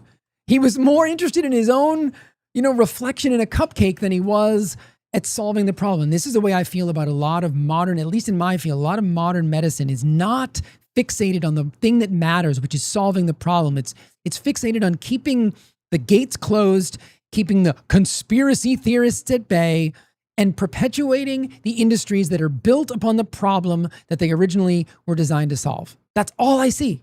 So this is all related. It's all related to the hearings that we were seeing today. This is what lives below the ice skating, the tap dancing that's being done here 6 years after COVID. But it just goes to show how it really, I mean, it's a drill they had run before. Yeah. I know we talk about Event 201, but it's a drill that they had run before, that they had played out throughout the entire world, Frank, for decades. And this is why it is so important to finally shed light on whatever it is, right? Whether it's the Kennedy assassination or all these people who say, what difference does it make? It was X amount of years ago, right? They're even doing it with COVID. Just move on. Absolutely not. And there's a reason, because they can, why, if you play a sport and whatever it is, baseball, if you're a pitcher, football, you know, if your running back is getting 5 yards a carry, why would you ever throw the ball? If your pitcher throws a 105-mile-an-hour fastball that nobody can hit, why would you throw a curveball? There's no reason to change the game until it's finally exposed. So drawing these parallels between AIDS and COVID or any other type of, you know, public health issue, whatever you want to call it, if we don't learn the lessons of the past, and the past becomes like a dead language. I say this a lot about people who can, like, there's a lot of people out there who are great, you know, history buffs, and they can quote, you know, things from the Roman Empire, and they can, you know, they can make you look foolish if you get into a debate with them about history because they know so many facts. But if they can't apply those facts to modern times, they've essentially learned a dead language, right? They've learned Latin. Great. You've learned Latin. What are you going to do with it? How do you apply these things? So that's why we go over the Kennedy assassination. That's why we cover all the things we cover, to draw these comparisons from the past to the present in hopes that more of the public will wake up and say, hey, you know, I've seen this before. Maybe I should at least start asking questions. I'm not claiming to have the answers about this, about AIDS, or all the answers about COVID. We're just saying, hey, there's a whole bunch of new information that is now present that wasn't before. And yet these Anthony Fauci defenders still run out there immediately upon at the moment of the hearing to defend him. And I called most of them on X. I was like, are you just illiterate? Or did you not bother to read any of this information that is now available to you? If you choose ignorance in the light of new information, then it is truly ignorance at this point. You have a choice. So now the choice is up to you, the public. Decide what you're going to do with this information. Decide who pays the price, because somebody at some point has to pay the price. I don't care how old the story is, because what's old is new. And that's what we're experiencing right now. You know what? We're going to open up the lines. Okay. I'm going to read through some super chats. I'm going to get everybody all these names from tonight into the raffle for tonight that we're going to be doing by the end of the 9 o'clock show. But I'm going to open up the lines, and because I'm sure that people are, I don't know, you got something to think about. It's a sensitive topic. We're going out on a limb with a lot of this stuff, but we're only reading things that are out there. Yeah. And wondering if this is just. Did you want to play the Cary Mullis? Oh yeah, shit. Let's do that, because I think that's incredibly important for those of you who don't know. Cary Mullis he's the inventor of the PCR technology, the technology that was used to basically, you know, batten down the hatches and destroy society for 3 to 5 years. And unfortunately, he died right before COVID, months before the quote outbreak. And he has some amazing things to say about both AIDS and if you look at the PCR test itself, what you can extrapolate and what you can extrapolate from a PCR test in the vein of COVID. Okay, so then here's the PCR test one. And this is back in the 80s, I believe. Yeah, well, I mean, then it makes it even more relevant. Yep. I want to ask this to It's Cary. only 3 minutes. How do they misuse PCR to estimate all these supposed free viral RNAs that may or may not be there? If it's I think misuse PCR is not quite. I don't think you can misuse PCR. Actually, no, the results, the interpretation of it. See, if you can say, if they could find this virus in you at all, and with PCR, if you do it well, you can find almost anything in anybody. It starts making you believe in the sort of Buddhist notion that everything is contained in everything else, right? I mean, because if you can amplify one single molecule up to something that you can really measure, which PCR can do, then there's just very few molecules that you don't have at least one single one of them in your body, okay? So that could be thought of as a misuse of it, just to claim that it's meaningful. But the real misuse of it is that you don't need to test for HIV. You don't need to test for the other 10,000 retroviruses that are unnamed also in the subject. See, somebody that's got HIV generally is going to have almost anything that you can test for because they have definitely been. HIV is a fairly rare virus. There's only 1 million of us out of 250, 300 million people in America that have that virus. So you have to get around. Either your mother had to have it and pass it to you, or you have to really be paying a lot of attention to people that do have it and paying only attention to them and get a pretty good chance of getting it that way. It's hard to get it, but if you have it, there's a good chance you've also got a lot of other ones because you've been in the market it's been possible for you to get a lot of. To test for that one and say that has any special meaning is what I think is the problem. Not that PCR has been misused. It's like. What are they? An estimation? It's not an estimation. No, it's a really quantitative thing. It tells you something about nature and about what's there, but it allows you to take a very minuscule amount of anything and make it measurable, and then talk about it in meetings and stuff like it is important. See, that's not a misuse. That's just sort of a misinterpretation. So I think that's it's non-diagnostic. It simply tells you something is present. It doesn't tell you if you're sick. It doesn't tell you anything. And we tried to get this across during COVID, but people just would not have it because they were caught up in the hysteria. And you're killing grandma if you try to talk to a friggin' Nobel laureate who created the damn technology. Oh no, we have a PCR test. Anthony Fauci said so. The people that argued about that, again, they don't present any data. It's just pure emotion. It's pure amygdala hijack. They're not thinking logically. They're not thinking rationally, and they're caught up in the insanity. Well, and look, and I would like to also put something else out there at 8:22 p.m. And that is that me personally, I wouldn't be able, if there is a virus to be isolated, I wouldn't be able to do it myself. I don't know what the hell anything's going on. All I know is this. For somebody who's not a trained scientist, because I know the range of opinion that everybody has on what exactly was going on in 2020. All I do know is that it was low risk, high reward for the people who were running the show in the media, that they had a very distinct plan of what they wanted to do, how they wanted to modify American elections, that they were running numbers and they were choosing to instill nothing but fear, and they were dismissing anything that would be able to allay that fear. As we saw in the DARPA document, we had curative things in 2020, and early 2020. They worked overtime to dismiss those and give anybody no hope. So the default position was no hope, stay inside, alter the way that you go out and socialize, alter the way that you see your families and celebrate holidays, alter everything that you do, stay inside, isolate, rethink your career, rethink Celebrities education. in lockstep, they're all, everyone believes it. What's wrong with you? And then, of course, the other things there too, like if this was, maybe people were getting sick. Sure. I got, I had a pretty nasty flu in 2022.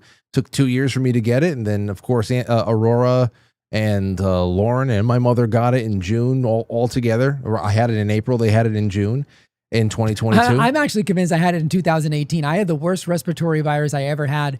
It took me about 8 months to kick. And that's We have so unlike me. It's Frank it's Zell. kind of amazing. Frank Zell, he called in early in 2020 and said, "Listen, I just had this in December." Yeah. And I don't know. of course, it was just a few weeks after Event 201. It was after the Wuhan military games and all that stuff. So whatever the hell it was, I just always naturally assumed that it was a low risk, high reward thing that could be magnified by the media.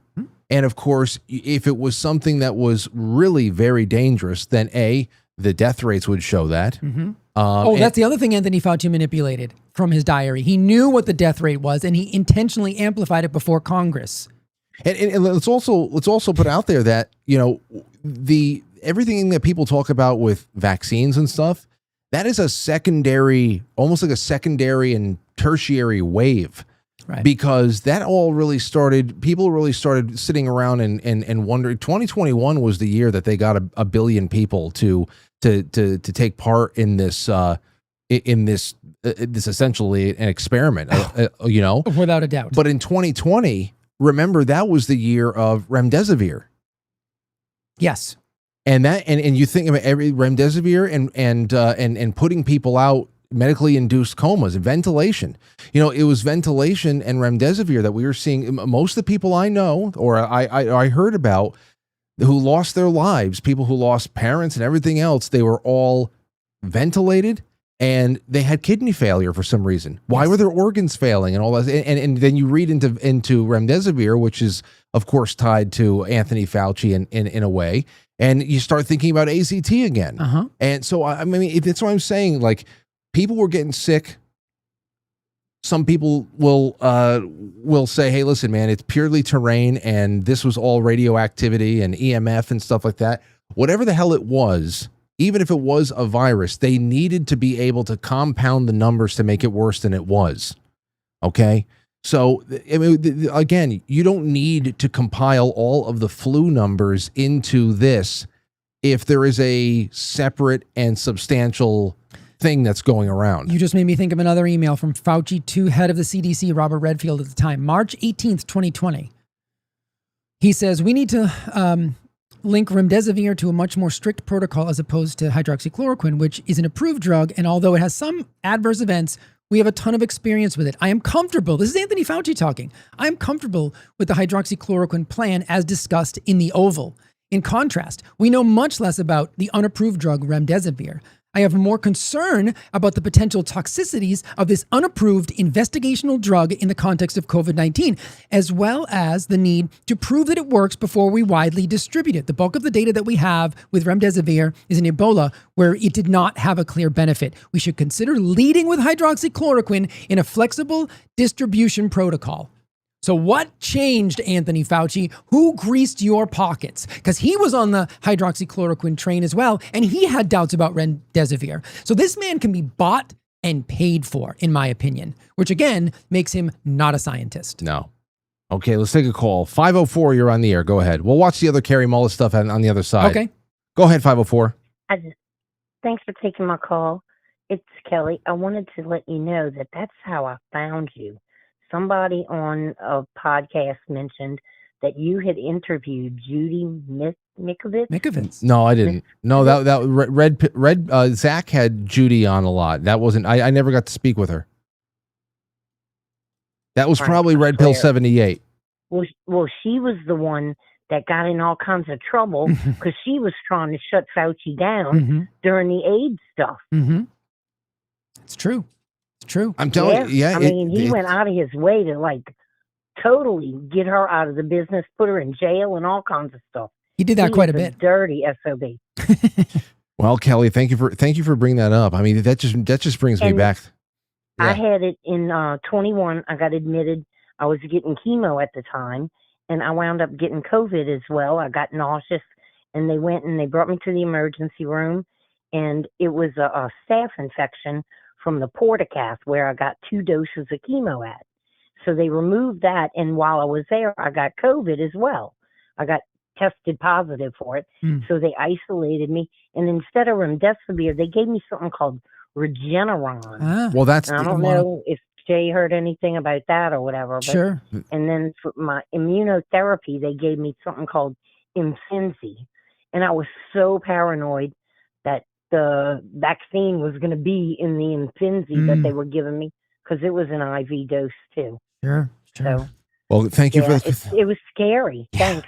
It was Appreciate you being there. the Regeneron while it was going around. I remember that was had pretty good results actually. it was and all the monoclonal antibodies. That's what people were just they're throwing that out there. I know that even like Joe Rogan, he said he threw the kitchen sink at his thing, and that was part of it. So it was. Thank you, Kelly. And Much love. Just to substantiate what I had said. So in Fauci's diary, he knew the case fatality rate was 0.2%. 0.2%. 32 days later, presented to Congress, 1%. 10 times more lethal than the flu. So somewhere along the line, he decided, again, who got into his pockets? He knew the truth in his own diary, something that he never thought would see the light of day. He wrote down the truth. And then when he went before Congress, he testified that it was 10 times more deadly than the flu. Again, what are we going to do about it? No, he's been pardoned. Nothing.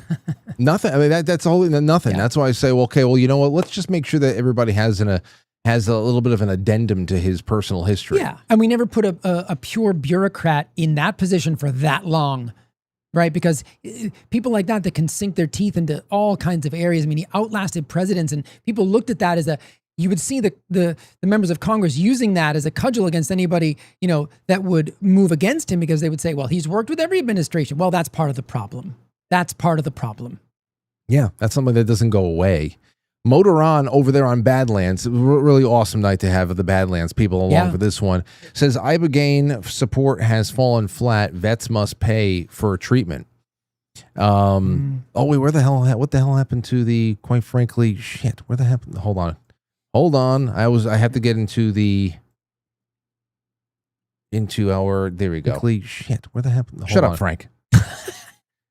Frank's going to just have a little battle with himself for a moment. Wait a second. Damn it.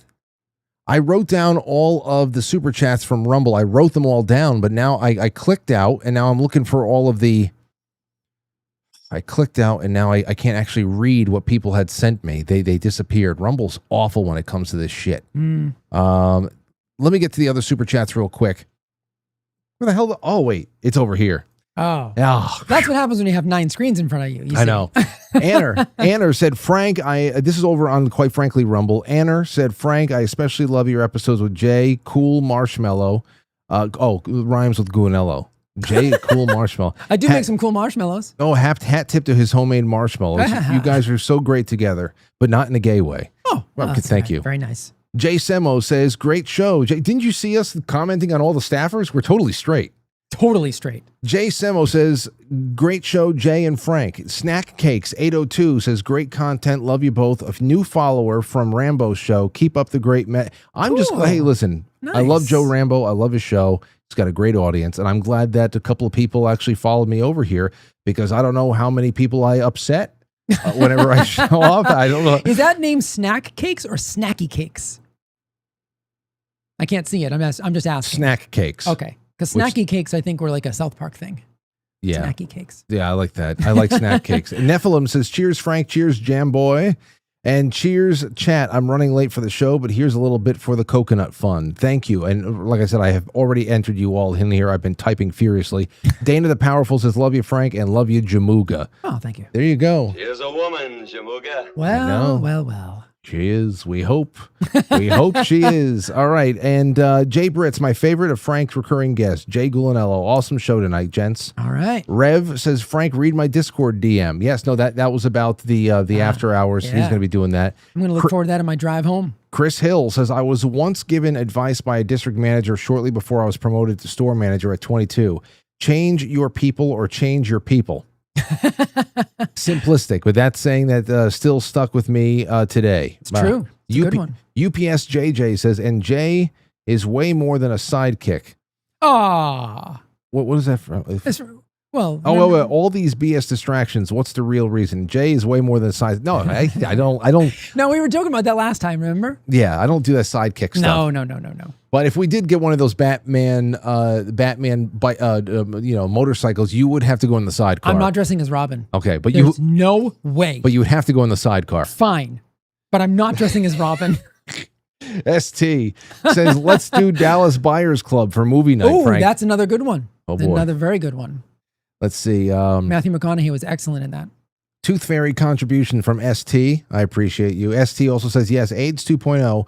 That demon made it so I couldn't see my dad when he passed away. I don't even want to talk Within about months it. of my mother passing away in 2020, I That's beyond loathe him. Satan's minion.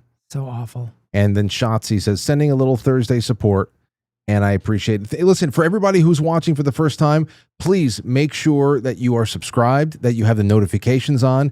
That is I have a lot of work. I have a lot of work to do in a very specific lane now. All the other things I had to do to tighten up the operation are just about done. But now I have a very specific content lane that I have to work on for just general discovery, natural discovery, because being live at the same time and the same night, the same high quality program is just not enough for discovery anymore. It doesn't work like it did 10 years ago. So I got some things to do. In the meantime, the best thing that you can do is hit subscribe and hit the notification button. Because if you're getting if you're saying give me notifications, it's the only manual override we have. If you allow Rumble, YouTube, anywhere else, if you allow them to recommend something to you, they're not going to recommend me to you. If you like a show, if you really love a show and you don't want to lose contact with that person, that host, please do this everywhere. Like, subscribe, comment all over the place, share it with people, be grassroots, and make sure your notifications are on, damn it. Also, join up as monthly sponsors. Be a part of the Culture Club. We're going to be watching 2 movies in August for our movie watch parties. That's Terminator 1 and 2. That's going to be great. It's all Skynet stuff. You're going to love it. Kobe Shumway says, cheers, Frank, and John Jacob Jingleheimer Smith. His name is my name, too. You're not going to believe this. Not going to believe it. Gamester. And over on Pilled, let me just say real quick before we get to our, we have somebody calling in. I can't wait to bring on because I wanted to ask, hold on, let me see. Let me get this in here. There we go. Tommy Jekyll, Corey, Silly Boar, Tommy Jekyll, Safety Net, JR at the Lake, Gigi working it. Let me see here. Doodah Man, Flappy, Vesper, Wix Vixen, Tracer, Andrea D, Quite Stevely, the Sentinel, Tommy J again, Cap IQ, Stowstube with a big EMP. I love you, man. I really do. Gamester and Amethyst Cat, you guys are all in. I will read on Pilled. I will read your messages in full on the flip side. But first I want to bring on a friend. We haven't spoken to her in a while. I really was curious about what she was going to say, and I love bringing her on whenever Jay and I are together from time to time, and that is Molly Rucker of Keto Brainz. Molly, how the hell you doing? Doing good. How are you guys? Doing well. Wonderful. You know, I wanted to ask you about this because I don't know you this far back. Yep. But 2020. I mean, obviously you are you're pretty based yourself. You don't you march to the beat of your own drum, and I just wonder how you took in the 2020 experience and how you kind of like formed a life outside of the craziness and how you saw things developing before your eyes. Yeah, I mean, for me, you know, coming from a place where I've never had health insurance, I had hippies for parents, so I never took a vaccine. Sorry, it just got crazy windy here. I'm sorry for that noise. It's okay. It shined a light for me on how 99% of the population saw health. And it wasn't new to me because I had friends who were freaked out when they didn't have health insurance. They were raised to think that this was a life-ending thing somehow if they couldn't afford health insurance or get drugs if they needed them. And for me, at the time, I was working from home most of the time already, but I I would run my mouth the way I would normally run my mouth. And it was around the same time that things started to also be more woke because I was working for a company based in LA. So I was starting to realize like just speaking my mind and being a normal human was no longer okay. So it was around that time that I just I just kept my mouth shut and did my own thing. And the biggest thing that I saw, especially in the beginning, because at the time I was still trail running and hiking a lot, the community would be like, okay, we're not supposed to be inside. So now we're all going to go out to the hiking trails. We're all going to go down to the river. So there would be like 3 days where everyone was like gung ho about going outside, and they'd be outside on my trails in their masks in California, out on the trail. And I just kind of was silently very confused because for me, health is about personal responsibility. You have to do everything you can to fortify your terrain, if you will, yourself, so that you are not hospitable to whatever comes around. And fortunately, our CrossFit gym stayed open and we all just worked out outside, and they would, check our temperature before we would come in and then go work out outside. So personally, I was just kind of like, I am most of the time as a human, I'm more of a human watcher than I watch the humans more than I play with the humans. More than I participate. That's just always been me. Even in college, I was like, I'd sit and watch the humans. I was never a good. But you were in California at the time, right? Correct. Okay. Still in Ventura. So at the beginning of COVID, I was still working for a company based in LA, and that was just at the beginning. So they were still trying to figure out what they had to do legally, which ended up being a lot. And then later in COVID, I was working for another company that was a huge eye opener because all of the stuff that you hear about being hyper woke was there. Like your pronoun has to be on the Zoom screen. And, I was joking about putting non-neurotypical up because they couldn't say anything, right? Because you can identify as whatever you want, Molly. Yeah, exactly. So for me, it was just a lot of head shaking. And there did come a point where the company that I was working for kind of in the middle of COVID, they were trying to mandate that you get the vaccine. And we had a very overweight HR person who ended up getting scolded because she said that they were going to be on the lookout for fake verification cards and like saying all this crazy stuff. But my friend, who is the one investor in our company, his dad is a longtime naturopath, and he is an investor in many companies. So he has really wonderful lawyers. So he had this amazing document he gave me that should I need it, I would turn it in. And it was a completely legally binding document that required the company to basically say, I am responsible for any and all things that could happen from this vaccine. I didn't end up having to use it, but there was never any moment where I thought, oh, I'm going to go get this vaccine. Yeah. Why? I don't go to the doctor. I run my own blood tests when I want them. If I'm curious about something, I go find a company that I can find information about, do some research, make a decision for myself.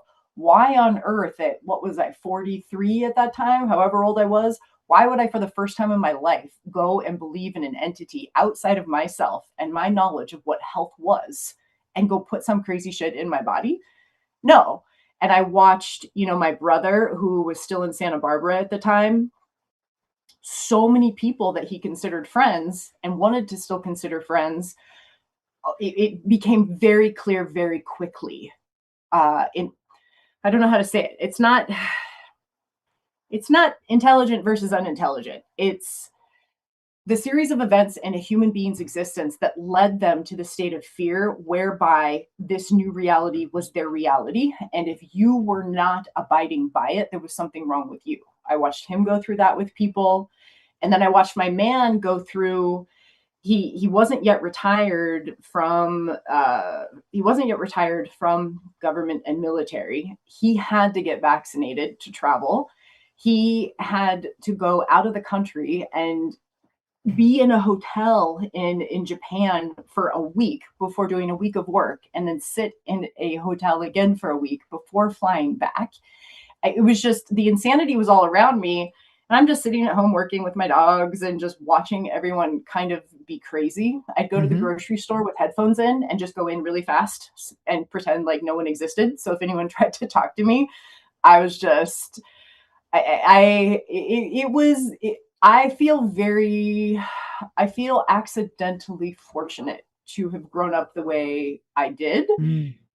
It was a hot mess in a lot of ways, but this extreme personal responsibility is kind of the basis of my existence. Well, I bet fathom that comes through. Well, Jay, there's two ways that we were talking about this, because this is the other part when we watch. Whenever a guy like Anthony Fauci comes up, you think about all the people who wrote songs about him. They probably think that he's still a hero, and that's because there really was. I think the first person to bring it up was either Frank or Jim Zell. Said, "Hey, you know what? We're talking about an entire nation that is kind of like in a catatonic state." Yes, and the ringleaders, Anthony Fauci, of course, became the figurehead of the whole thing.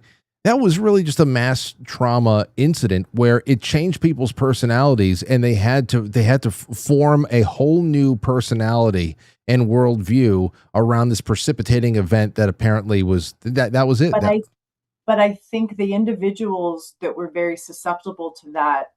So there's those of us that had, and I don't want to say it's a Gen X thing because you guys aren't Gen X, but there's this. Jay is. Is he? Yeah. Oh, yay! So you fight for your own fucking existence. Yeah. And you make mistakes, and you learn from them, and you learn to trust your own, not just intuition. So you have intuition, and then probably like Jay is like, this is what I'm feeling. Let me go research the hell out of that. Let me see. Pretty much my whole life.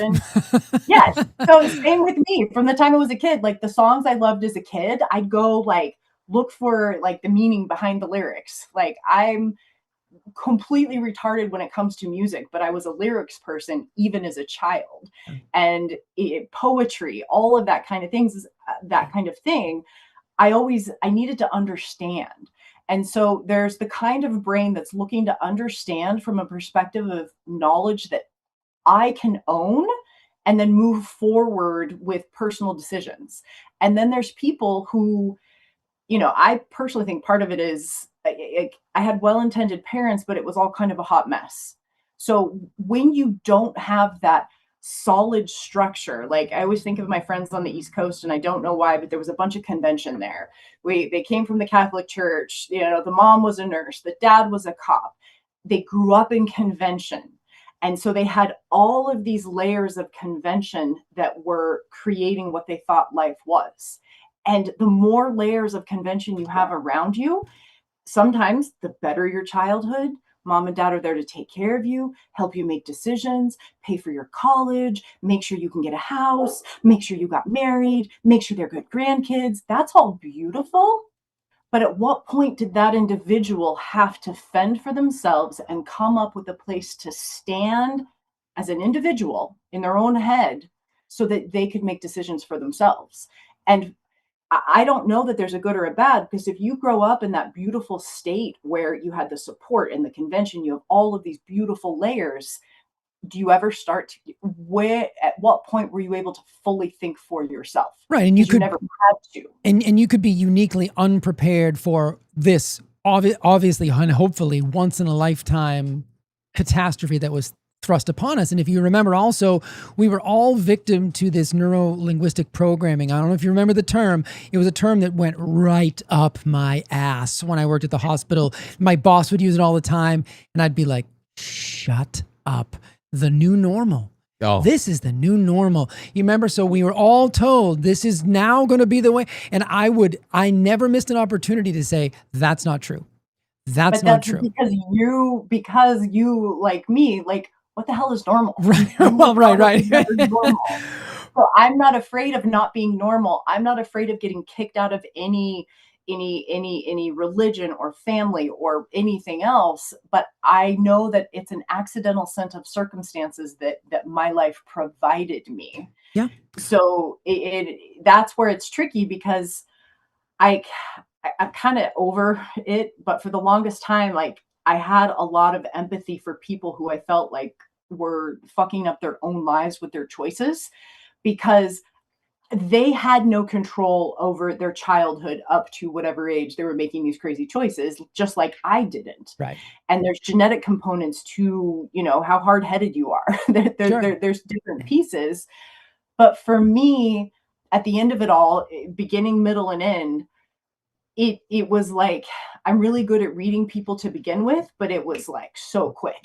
Like it made it so much easier to see who someone was based on the words that came out of their mouth during that time. Absolutely. Who the hell is 4 miles up on a trail in a mask giving me dirty looks while I'm trail running, clearly healthy? And you can feel bad, and you can feel bad for them. But if you're still doing that, I had a cutoff point at some point where I was like, no more. If you're still doing that, for me, it was definitely like at the 5-year mark was the point where I was like, nobody is getting off the hook now. I give you a dirty look if you're outside in a mask now in my neighborhood. For me, it was the public opinion polls that showed how many of my friends and families would vote to put me into a camp. Well, yeah, that's okay. True So that's the one. But you know what Molly brought up makes me think about, I guess, what could be another hopeful silver lining takeaway from farcical hearings like this week, and that is hopefully that maybe for some people this was the straw that broke the camel's back as far as divorcing themselves from being influenced by that cadre of people.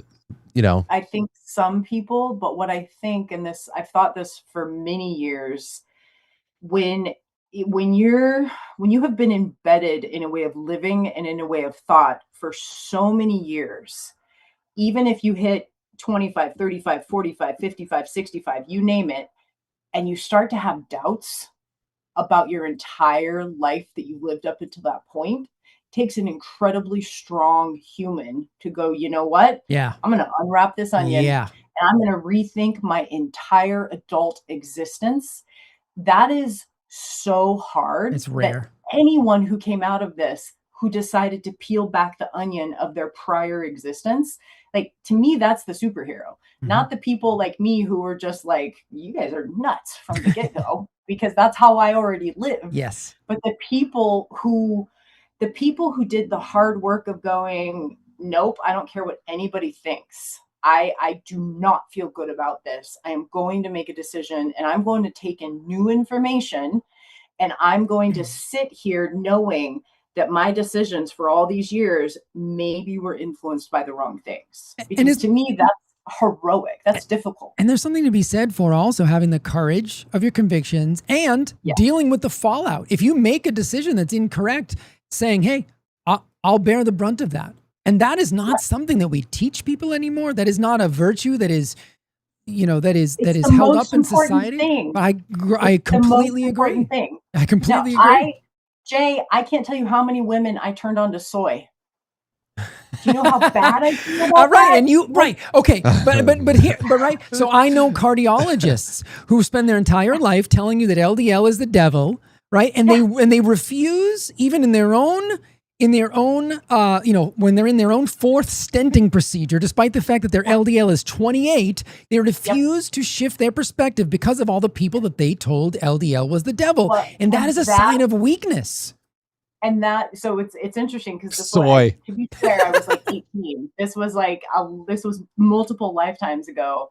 But around the same time that I, was rethinking all of that and learning more correct information, which started with the Weston A. Price Foundation, by the way. Me too.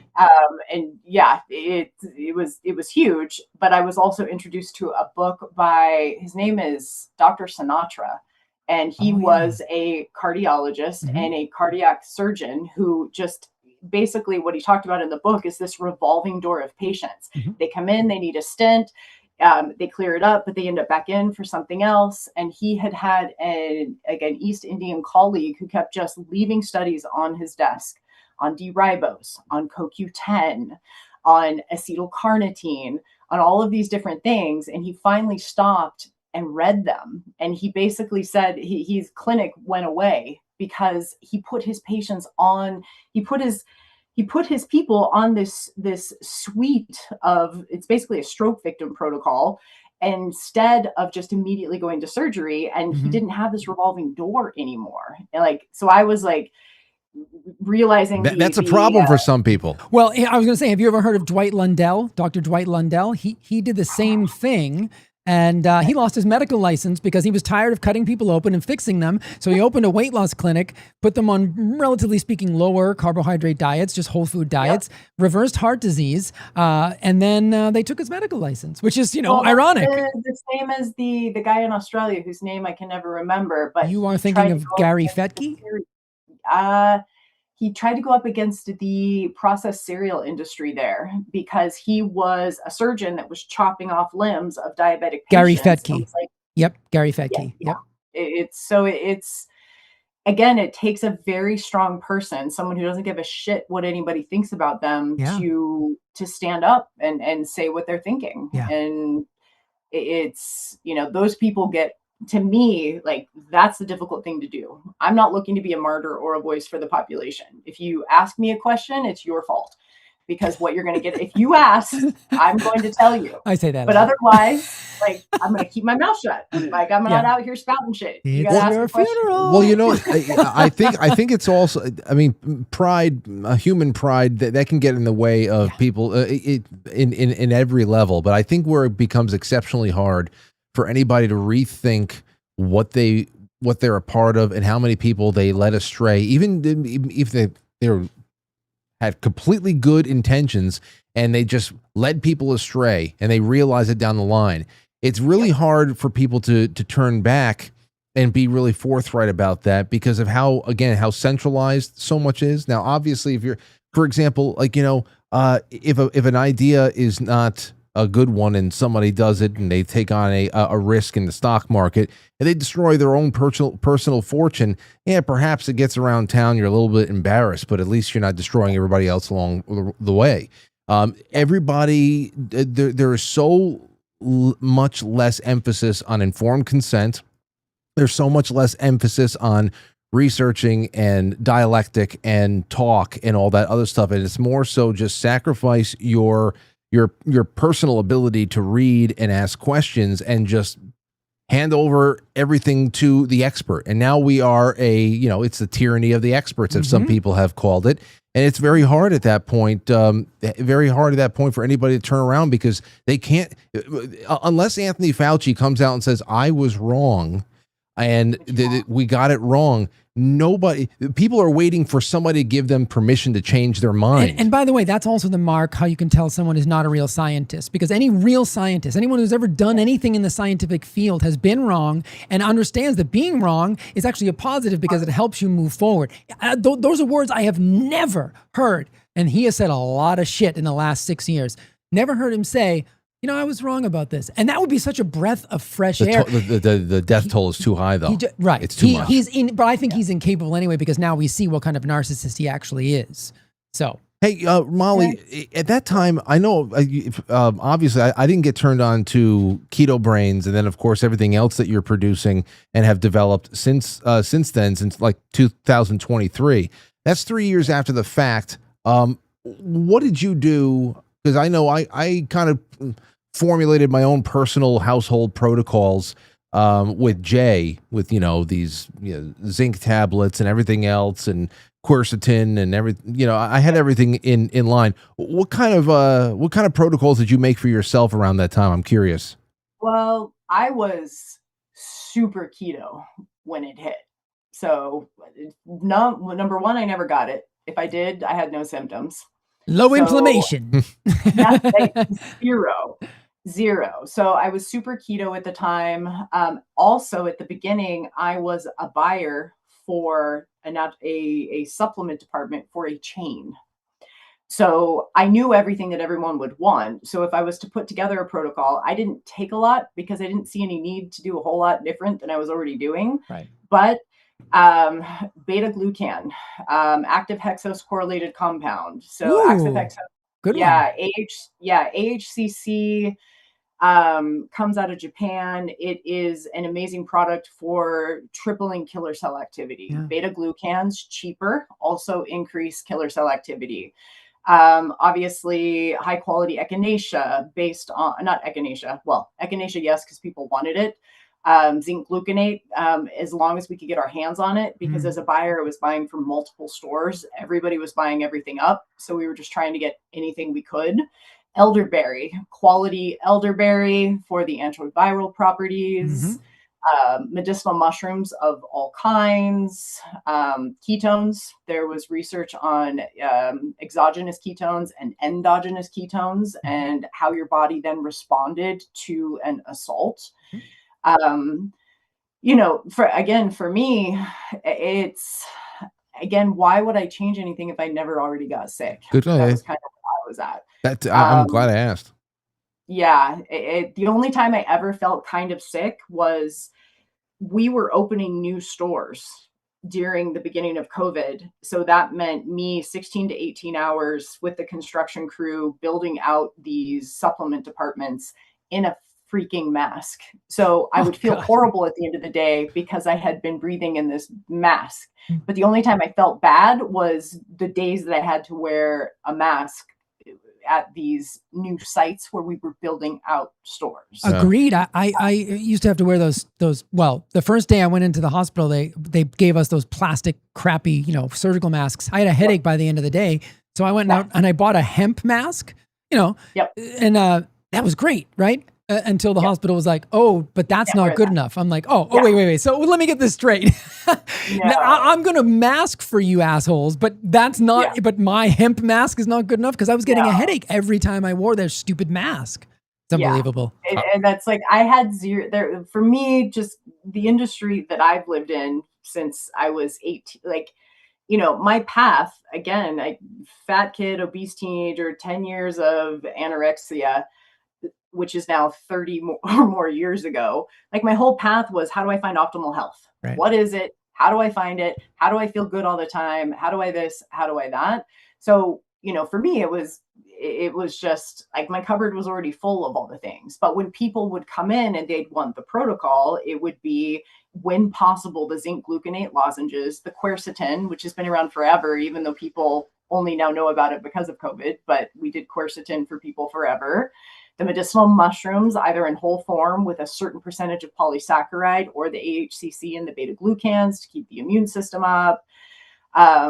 We already had, fully built out immune sections. It wasn't a whole lot different than what we already recommended when people would come in with a virus. It was just trying to keep it in stock. But it was novel. Don't you know that, Molly? It was novel. What are you talking about? I'm sorry, I'm retarded. I can't help it. Hey, you know what? First of all, it's 9:00, so we got to bounce off here anyway. Unless Molly, I don't know, what you have some place to go. Do you want to stay with us to the flip side for a couple minutes, or do you got to go? I can stay for a couple of minutes. Okay, all right. So then, before we go, because let me just say, because anytime you guys are on a stream with me, I love just listening to you guys nerd out. So let me just say that on ketobrainz.com, this is the kind of awesome stuff that's all up in the blog.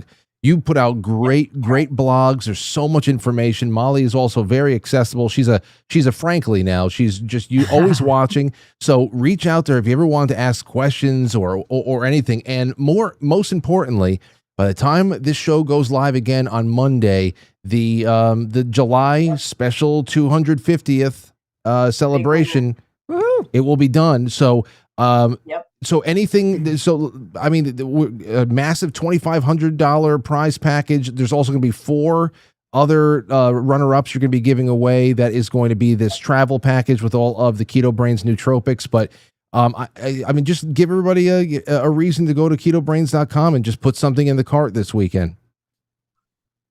Yeah, it's, to me, again, back to things that aren't new, but everyone thinks that are new. Like, I've taken or eaten nattokinase for 10 years just because when I first learned about it, like, why on earth wouldn't you do that?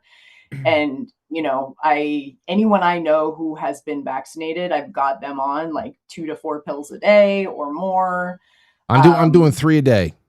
Yep. Nope. That's perfect. I like to offer tools to people that I've used for multiple years, but also tools that anyone can use. Like, why wouldn't you use a tool that has no detriment that can help protect you from X, Y, or Z?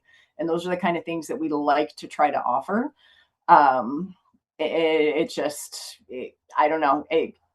It's all about cellular health and anything you can do for your cellular health. And then if you can keep capillaries, veins, and arteries pliable, elastic, and free from excess fibrin, yet again, why would you not do that? Like, yeah. I'd eat the food every day if I had time to ferment it myself, but it's really expensive to order ready to eat natto.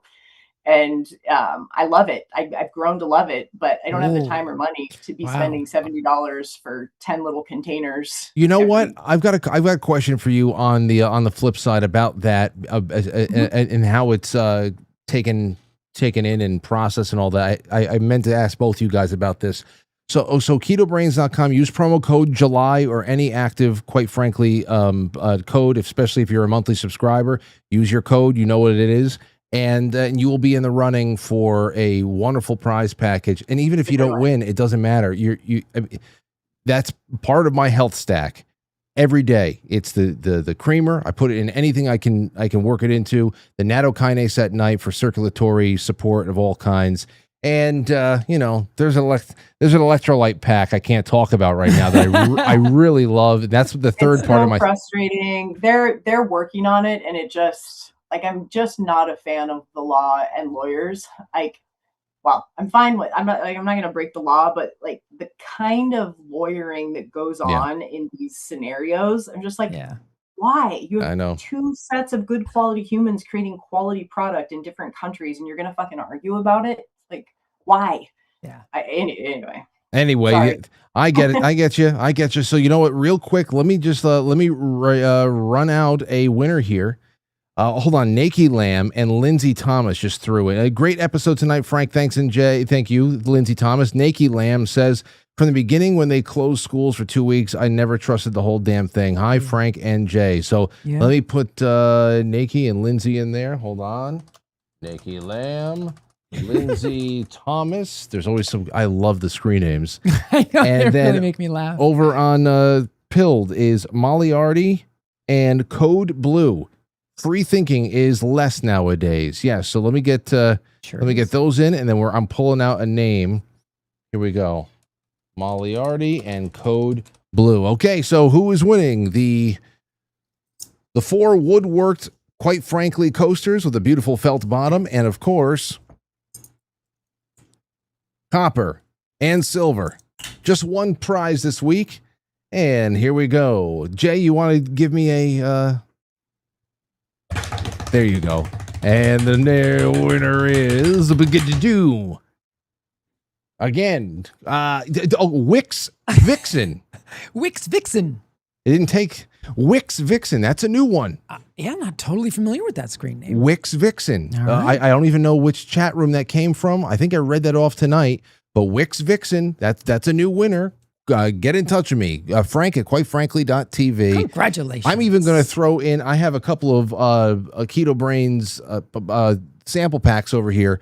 I'm just going to throw a couple of my own sample packs in there too, because you got to try that. It's a game changer. Right. I can't, if I go a day without it, I don't like myself as much, to be honest. We don't like you either, really. Right, I don't like it. Nobody does. Okay, we'll see you guys on the flip side. Molly's going to stay with us for a couple more minutes. I have a key question for her and Jay, and follow us over, because after that is done, we're going to give you guys a very special documentary. And I don't know if this episode is going to last, but we're gonna give it a shot. Okay, be right back. Talk to you all soon, and look in the chat room for that link. Thank you. We love everybody on Badlands as well. Thank you, Molly. It's great to have you on again. Thank you for letting me come run my mouth. Yeah, please, we have to do it more often. And Jay, healthreclamationproject.com. Jay has wonderful, between Jay and Molly, I mean, get in on everybody's projects. They are only going to improve your life. I stake my reputation on that. I really do. Okay, see you guys in just a moment. On the flip. Oh, you son of a bitch. I'll catch you on the flip side. Quite Frankly is filmed before a live studio audience, and now our super chatters, starring so many people I can't even count. I love you all so much. I'm dropping the link in the chat room. Please follow us over, and if you can't find that link, go to quitefrankly.tv and press play. We'll be live right there on pill.net.